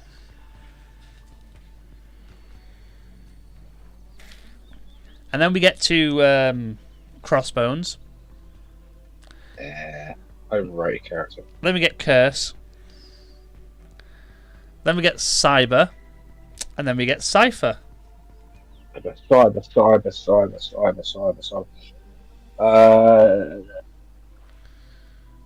Late 80s? 89? 89? 91. Oh, I'm so good at this game. And he is a living... Isn't he a weird sentinel, kind of? He's a shape-shifting sentinel that's a good guy. Superhuman strength, mutant healing, ability to track brain patterns, adamantine-laced skin, claws containing poisons or hallucinogenics, cybernetic eyes. Silas Burr trained Logan. Oh, no, I do not remember him training Logan. I do not remember Silas Burr. Cyber does that. Cyber, he's like a blue guy with silver arms. That's why I'm thinking Sentinel. Okay. Yeah. Yeah, and then, can you guess who's straight after Cypher? And it's a sheer crime that this dude gets one page to himself, by the way. Whoa. After Cypher. We're skipping Cypher. I know, but I'm like, Cypher was great. Doug Ramsey. Cypher is great. New Mutants number 13, What? 1984. Part of the Phalanx, Hmm? which wasn't he part of the Phalanx, which was No, the Cypher's the one that bonds with Smudge Warlock, who is part of the Phalanx. You're thinking of Warlock, the That's one it, yeah. who Yeah, replaced yeah, his yeah, arm yeah, because he yeah. lost an arm. Yes, there we go. I knew that. Yeah, but I knew. Yeah, I knew Yeah. he was. Yeah, but he's part of the. He's connected to the Phalanx. Yeah. He could when they come close. He connects into him as well. Same way Warlock did. Yeah. Also, it is honestly because he is the iconic first X-Man. It is honestly a shame that he only gets a single bloody page. You know. Yeah. I mean, to be fair, that character is as iconic as Captain America at this point. It's annoying because he gets single page, yet Logan gets like I think 6. Wolverine gets like 6 Really? pages dedicated to himself. Cyclops gets 1. Cyclops is like, as a comics nerd and as someone who loves the X-Men comics, like the cartoons, the comics, the stuff that, not the movies. That man deserves a section to himself because Cyclops is like the X-Man. He is the actual person that should have been the main star of all of those films. Yeah, I mean, yes and no. I mean, I agree with you to an extent. They really should have done a film without the Wolverine, but I don't think at any point those films would have been successful without the Wolverine because the Wolverine at that point was X-Men. I mean, there is no joke in that. The comics with Wolverine in sold more than the comics without Wolverine, and you have to have Wolverine. So, next characters. Next character. Can you guess who's after Cyclops? You're gonna have to give me a clue. Are we still in the seas, for example? No, we're Or on the have we gone D's to finally. Oh, right, okay. So there should be. I'll give you one clue. His first appearance was Wolverine Origins number 10, March 2007. Oh, his. This character's first. I was weirdly. I was going to say, someone else. Were you going to say Dark Angel by any chance? No, I wasn't. I thought it was one of Wolverine's. I thought it was Wolverine's daughter, but that's a lot earlier on. That's also L, not D. Yeah, but I couldn't remember what her name was. She has 2 names. There was 2 names in there. She was Japanese. What do you mean, Quanon? So I couldn't remember. No, I can't know. It's one from really, really, really, really early on. No, but you are right when you say Wolverine. Wolverine's children. Oh, Dickon. Well, Dickon is mostly what he is because he's an asshole half the time. Yeah. Oh, yeah. I remember him and the sister. His actual sister was it wasn't his sister. It was X-23. It gets strapped up in the ever killing device by Deadpool. Yeah. Dakin originally hates his father. That's the thing when he first appears. Yeah, it was the original. Then we get the Damage Control Organization. I do love that people forget that Marvel actually has a reason. Why did the cities get rebuilt so quickly? They have a freaking organization dedicated to fixing shit after superhero fights. This company makes so much money. Why? Because that's their whole job. They fix shit after the superheroes beat the crap out of each other. And that's what I find just hilarious. You know what I mean? Yeah. I mean, well, I really think they should have done a whole Damage Control film. I think Damage Control deserves a series. They should do a series of Damage Control just to showcase this. Just have, like a series that's not about superheroes and stuff. It's about the people that live in this world where the superheroes, the guys that have to fix everything. Well, so what's also funny is that there is a set of Spider-Man villains. What are they called? The Construction Crew. And all their gimmicks were around construction work and stuff, at least. And I always thought it would be funny to have those villains go up. they actually start out as part of damage control, build their shit up from damage control, and then go out and be villains. And then, a great little thing at the end after they've got their shit together at the end of the damage control film, and they go off to do their first job. They break into somewhere, and then Spider-Man's just like, "No, guys." Then I we've think got, that'd be a funny film. it would. We've got the Dark Avengers. Okay. Then we've got Dark Beast, the other part of the other war criminal. Yeah, well, yeah, that's it. And so, yeah, but Dark Beast is once again separate from this one with the. What is the one with the parasite? He's got a weird name. He's got that parasite in him. It's probably in the book somewhere further down the line. Yeah. Then there's Dark Hawk. Then Darkstar. And then the mutant that shouldn't have been able to been killed in the freaking X-Men First Class movie. And you know why? Darwin. Yeah, fucking Darwin. Seriously, Darwin. he should not have died in that film.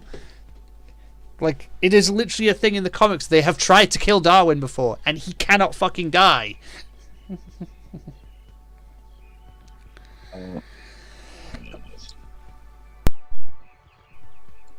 Then, the one, the only Alison Blair.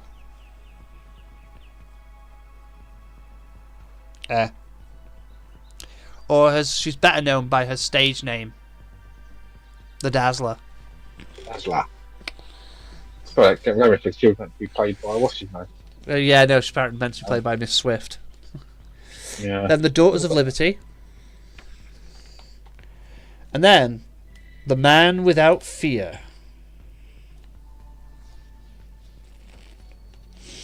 Daredevil. Yep.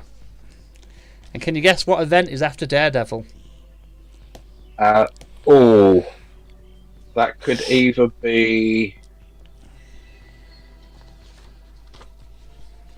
It's a major event, so it gets its own 2-page spread, including with a picture showcasing the Green Goblin as Iron Patriot.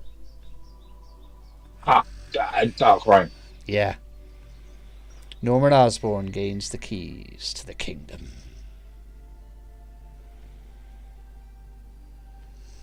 And if I remember correctly, Yeah, there we go. Matt Gargan, what's his name? Was the Venom, was Spider-Man. Yeah. But also, yeah, Norman Osborn placed the public face of the X-Men with a team under his control. Number 1, mimicking Archangel. Number 2, Weapon Omega. Number 3, Mystique. And number 4, Dark Beast.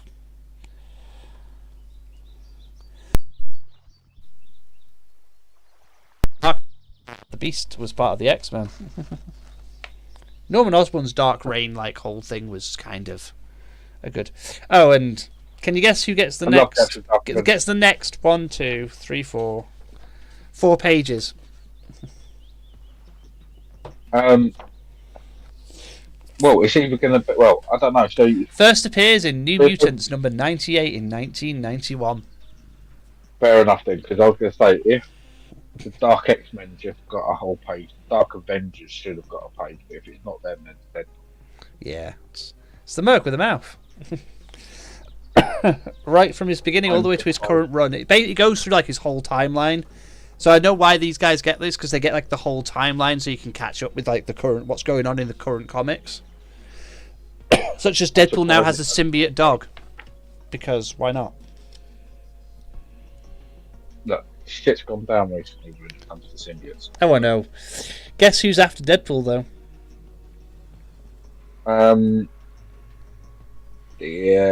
Death. Yep, the person we finally got in the MCU. We got the second, I think the third of 3 of the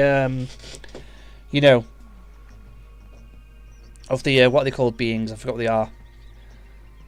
And not elementals, Eternals. No, Celestials. No. No, they're basically the fundamentals of the universe. We've got the third one because we've had Living Tribunal. Yeah, and we've had Eternity. Yep, and now we have Death. The cosmic beings. Yeah, that's it. The cosmic beings, the cosmic ones.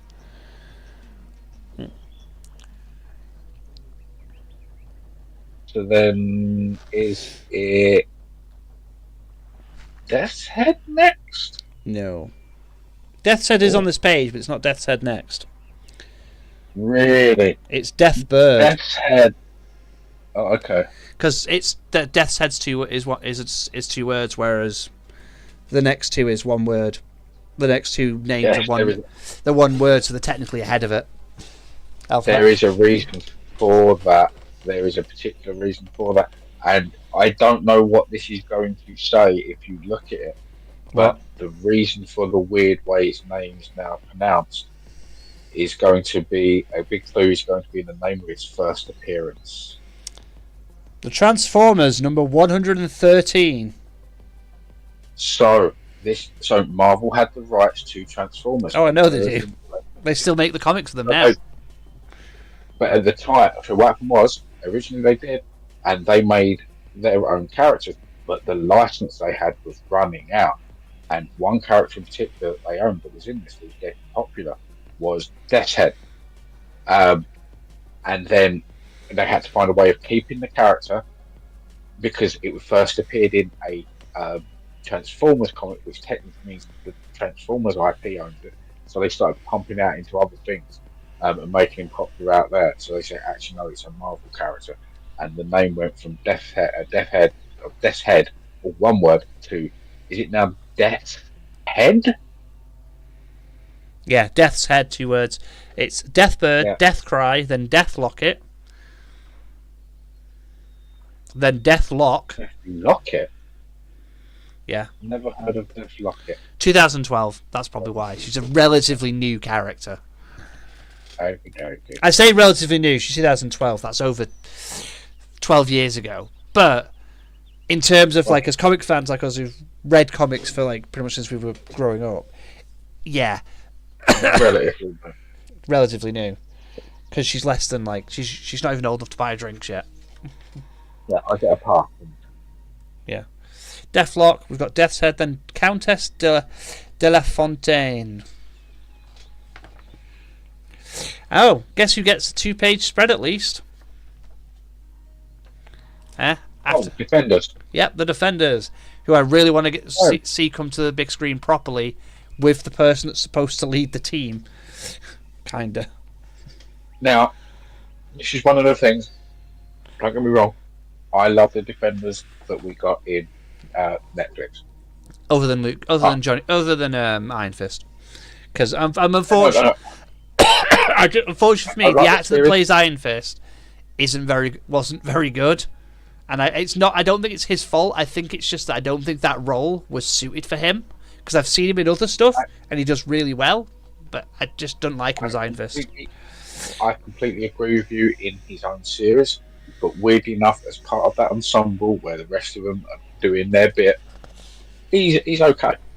But then when you consider that most other people know the Defenders as being, well, let's put it this way, one of their weakest characters. Yeah. It's the Silver Surfer. Mm-hmm. Yeah, true.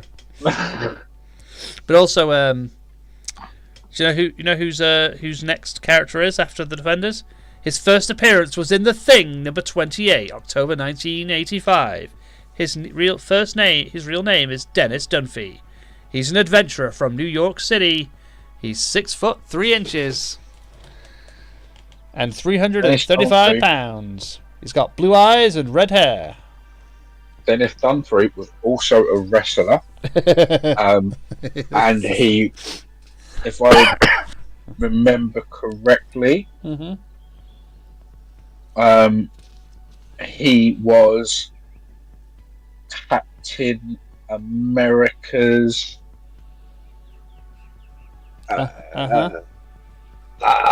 He wasn't. That was Dumb Dugan. That was. He was the pilot. He was the airplane pilot. He was the airplane pilot, and he was the wrestler.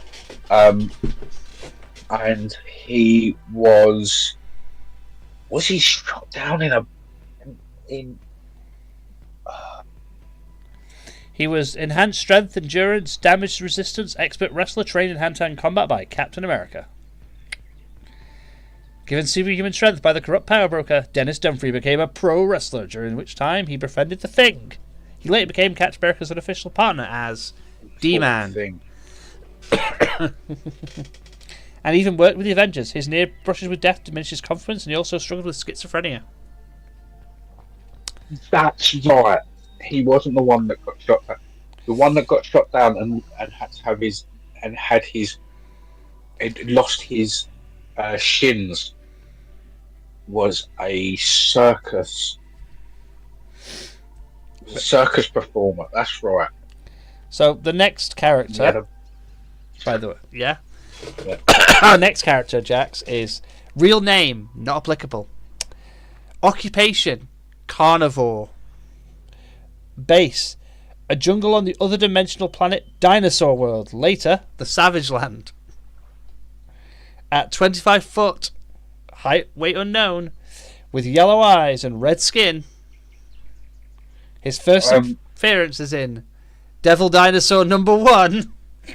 It's Devil Dinosaur. The Devil Dinosaur. I still love that Marvel has a freaking T-Rex just called Devil Dinosaur. Who's not even a villain. He's just a hero. Yeah, they're part with they help Moon Girl out. They're like Moon Girl's teammate. They used to be friends with Moon Boy. It's just like, but it's like because Moon Boy's the. But it's just the fact that he is a dinosaur. Just he's an incredibly intelligent dinosaur that helps Moon Girl out, and it's like, yep, this is the best team up ever. just some superhero and a dinosaur. What more could you actually want from a comic? Can you remember who? Now, Mm-hmm. there should be Detroit Steel. a really stupid character. Yes, I was Detroit about to say there's Steel. gonna be a really stupid character coming up around about now. Oh, there's another really stupid character next to him. Diablo. Fair enough, but if I could be remember this wrong, but wasn't Detroit Steel a weird hammer tech thing? Yep. In which they were building an Iron Man suit in Detroit to restart the car industry. So I don't. Justine Hammer, Crimson Cowl, and Sasha Hammer, designed by the Detroit Steel's armor to be Hammer's Industries' answer to the Iron Man armor of their rival company, Stark Resilient.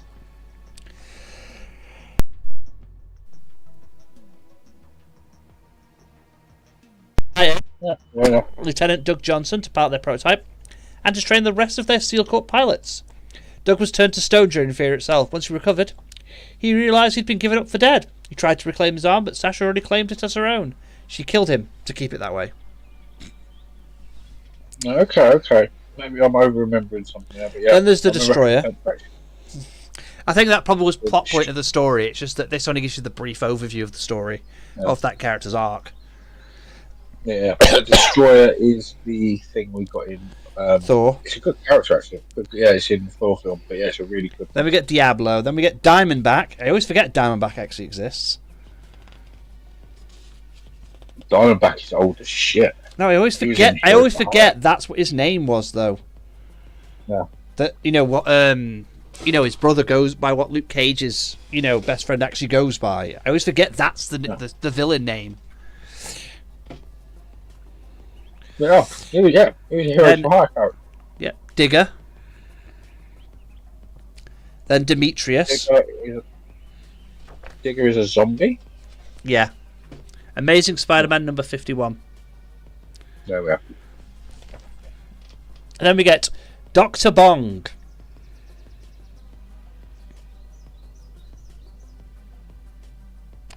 From Howard the Duck number 15. 1977.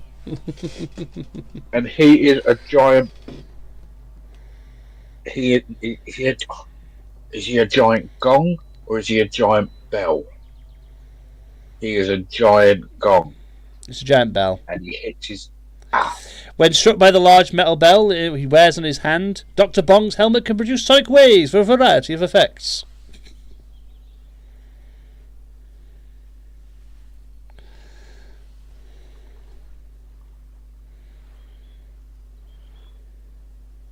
So next should be Doc Samson. Yep, Doc Samson. Then, can you guess who's after Doc Samson? Dr. Doom. No.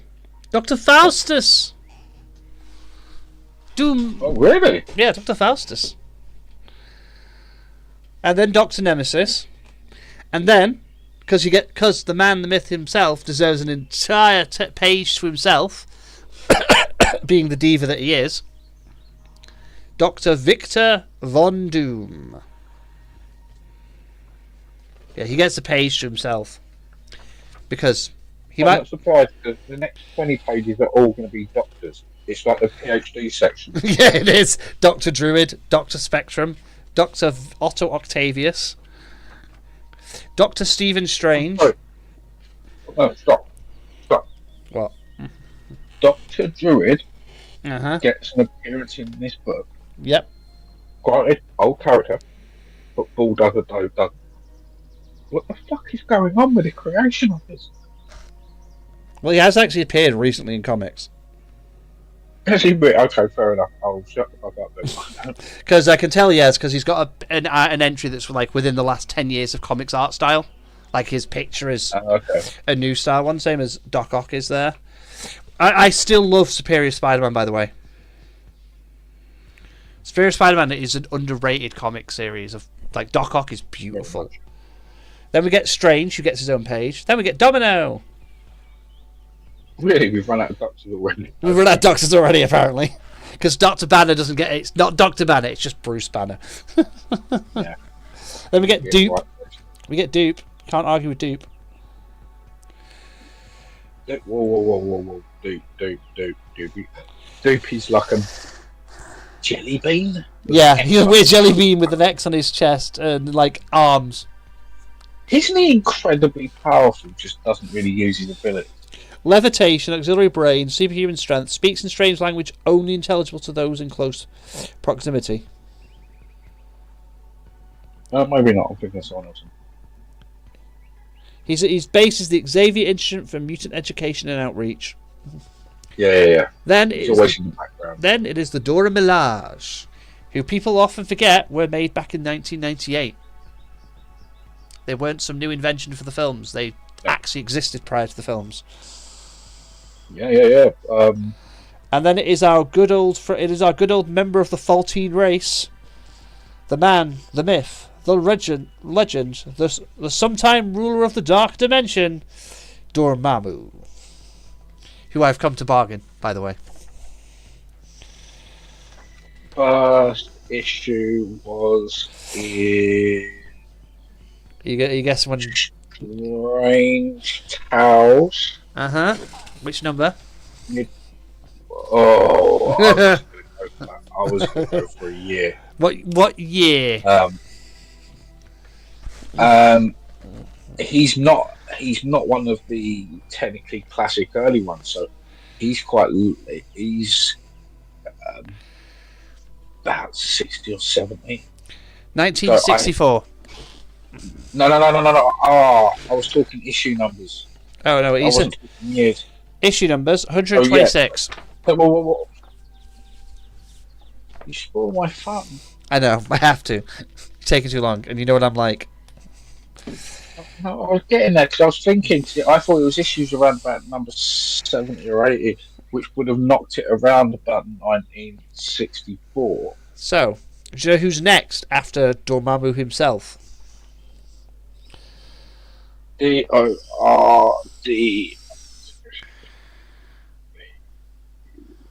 DP. No, there'd be none. So DRP would make any sense.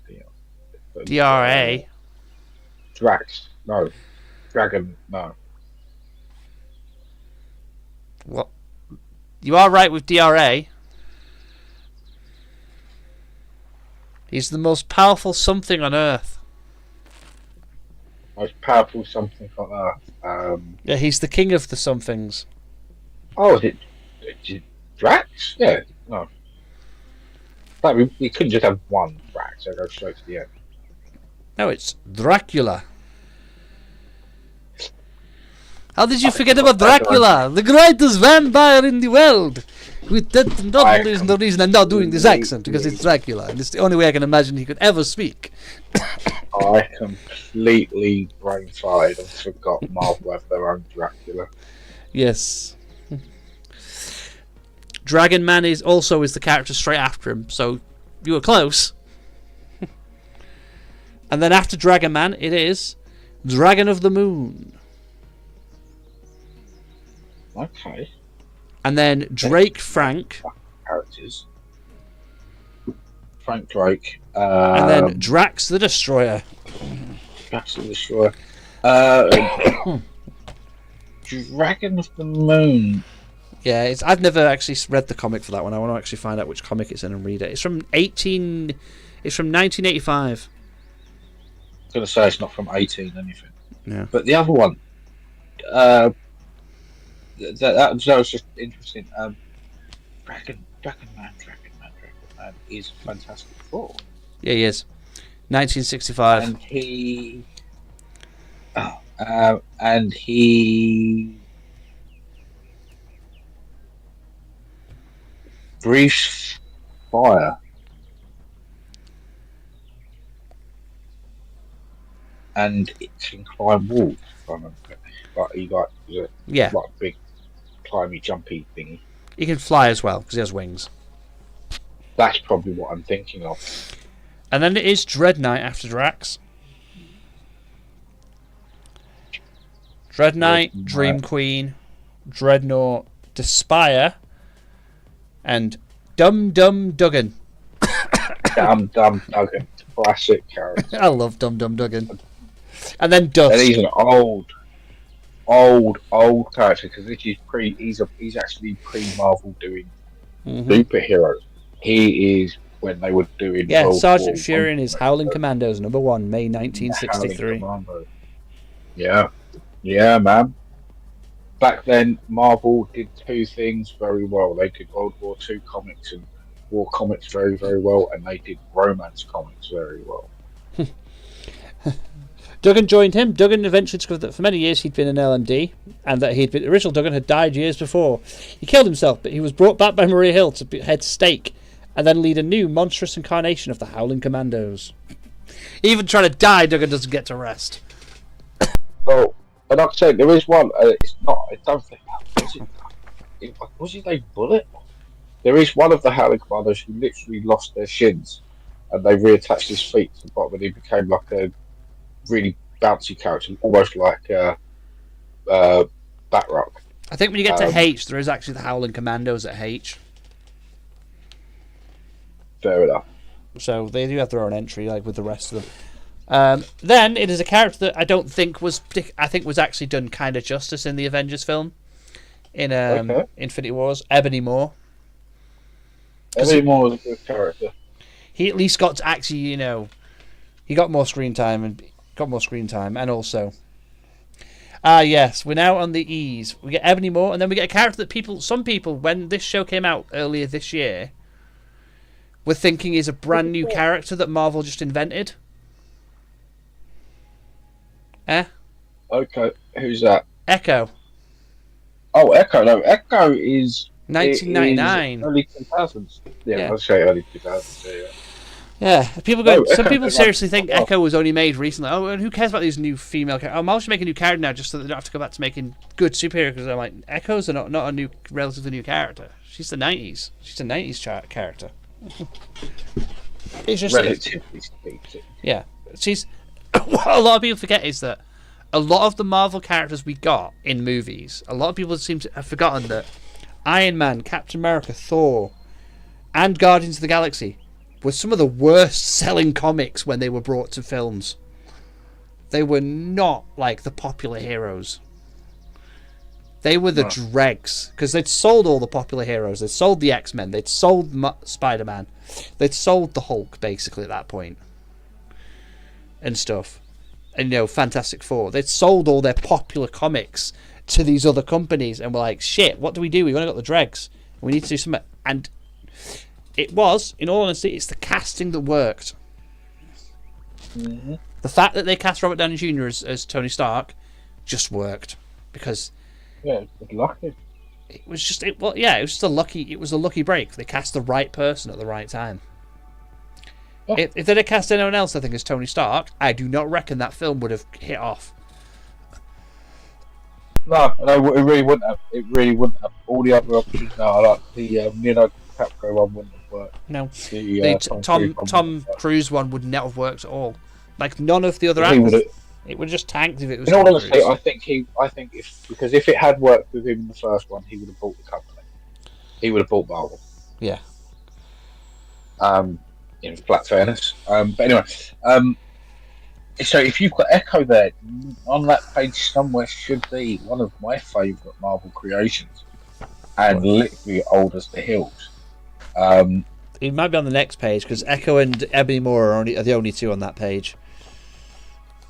Okay, so is Ego the living planet not there? Ego's on the next page. Ah.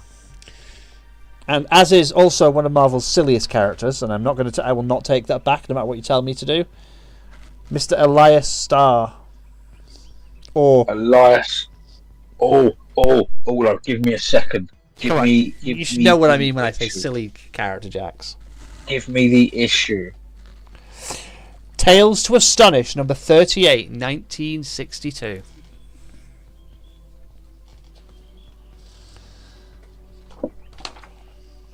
And he's a villain.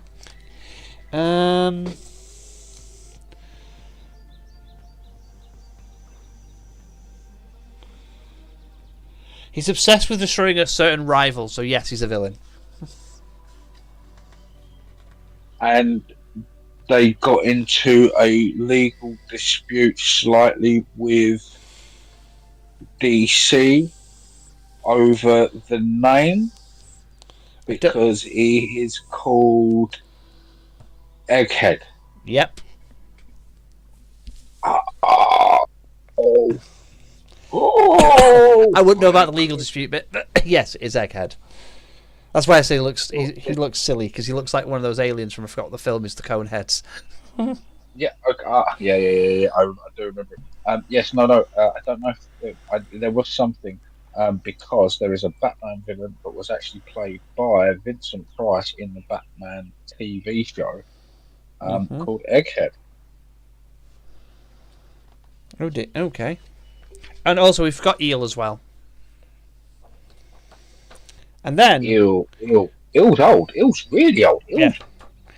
Eel is it's not Human Torch old. Strange Tales number 112, 1963. Yeah. Did he fight? Was he Human Torch or was he original name? After being defeated by the Human Torch, he worked There we as the go. henchman for Mr. Fear and Count Nefaria.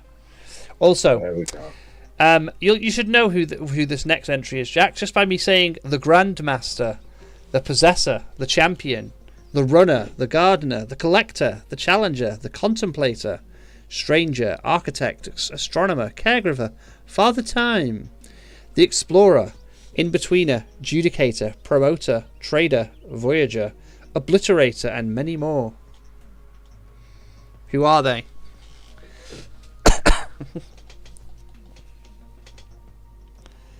The Grandmaster is not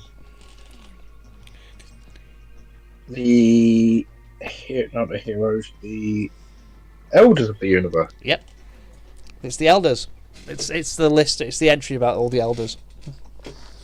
Then Elixir. I was actually just going to go straight for Jeff Goldblum, but Jeff Goldblum is amazing. Jeff Goldblum was the perfect person to cast as the freaking Grandmaster, because no one else, I don't think, could have pulled that off. not at all. Just- I do not know. Look, no. Look, the prisoners. Look, sir, the slaves are rebelling. No, I don't like that job. No, I don't like that word. Sorry, the prisoners with jobs revolting. Well, good for them. Just the fact that he's the most It's just like, yeah, Jeff Goldblum is the perfect person to cast as this. It was just brilliant. We then have Elixir. Then we have Empath. Then Emplate. And then we have the living electrical generator himself, Max Dillon. Electro. Followed by Electra, the conflicted assassin. And then followed by another major event.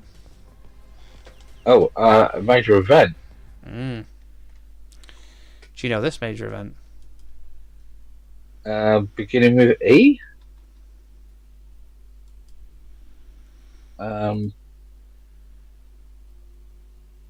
I don't actually. I can't think. On this planet we begin our empire. The Empire event. Oh, I didn't do The Avengers and that Fantastic Four versus someone. Then we have Enchantress, Enclave, Enforcer, and Eric the Red, and the Enforcers.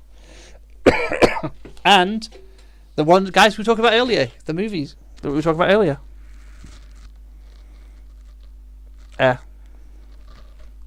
Eternals. And then we get to Eternity, one of the other things of the universe. I always forget. Then Ex Nihilo, then Executioner. I always forget Executioner. Executioner is a great character. Yeah, but this isn't Executioner. This is Executioner, the one with the E. Because I always forget there's two. There's one with an E and there's one with an X. Yeah, this should be the proper Journey into Mystery one. This is the Asgardian guy. Yeah. Played by Scourge. It's Scourge. Yeah. He even got to have his he got to make his last stand on the Bridge of Translator, which is just wonderful. Mm-hmm. Then there's Excalibur, who the current Excalibur is Gambit, Apocalypse, Jubilee, Captain Britain, Richter, and Rogue. And I had to search and remember. What? Which I find funny because Excalibur is meant to have been the British team, and now they've got Apocalypse ship wandering around. I know. It's hilarious. Apocalypse is part of them. Then the Exiles, then the Exodus, then the Externals. With a character that the Exiles. I didn't read the storyline, but didn't the Exiles at one point have the X-Men babies in there as team members? They have in the team. Having a fever? No. The team is made up. The current team is made up of Blink, Iron Lad, Khan, who is a Miss Marvel from another universe. They're all different alternate universe versions of characters. Valkyrie, who is the current Valkyrie that we have in the films, that isn't the Valkyrie that we originally had in the comics. That's the weird bit. Okay. Yeah. Before we wrap up in a few minutes, there's because the Valkyrie we have in the comics originally, her name was Angela, and that was Thor's sister. Who then eventually became Valkyrie. And now the Valkyrie we have in the comics is the Valkyrie we have in the movies. But and then the fifth character, Wolvie! A cute version of Wolverine from the Mojoverse. Yeah, X-Men Babies universe. Yeah, the Mojo universe, because Mojo wanted a cute version of the X-Men because he can't get them to work. Then there's Falcon, who's the current Falcon, not Sam Wilson Falcon. Then we've got so that's what's his name? Something Joaquin Torres. Joaquin Torres, yes. Then we've got Phantom X, who's a character I think should show up in an X-Men because Phantom X is kind of cool. Yeah, they really. That's one of those characters where they really should try and do a Weapon X movie at some point. Then we've got Feral, Fixer, Techno, and then we've got Fin Fang Foom. Fin Fang Foom, an I love him. Used character. He needs to show up in this something because they. I'm sorry, but Marvel has their own kaiju because they have Fin Fang freaking Foom, who is a dragon that wears purple shorts.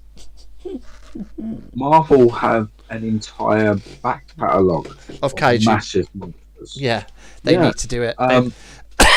We need a Marvel kaiju movie. I'm going to be honest. Well, because they did a couple of things. One was they made their own because that was popular at the time, but they actually just grabbed a load of other comic book companies and storylines when they took them over and just redrew them. So like there's characters like the Heat and the Blob are basically the same thing. It is the same thing, it's just a different title over the top. That is it. Oh, yeah. But they're these sort of amorphous characters. Well, anyway, I am going to say, I think we should wrap up there because we'll wrap up on this page. So we'll just finish the last two entries on this page, which are Firestar, Angelica Jones, and Flag Smasher, the original. Hey, Mr. Carl Morgenthau. Slightly changed for Carly. Carly. Also, I will say that the actress that played Carly Morgenthau though is brilliant. When they did, It's just a pity they messed up. They decided to rip that story to pieces because they were worried about people being scared around COVID.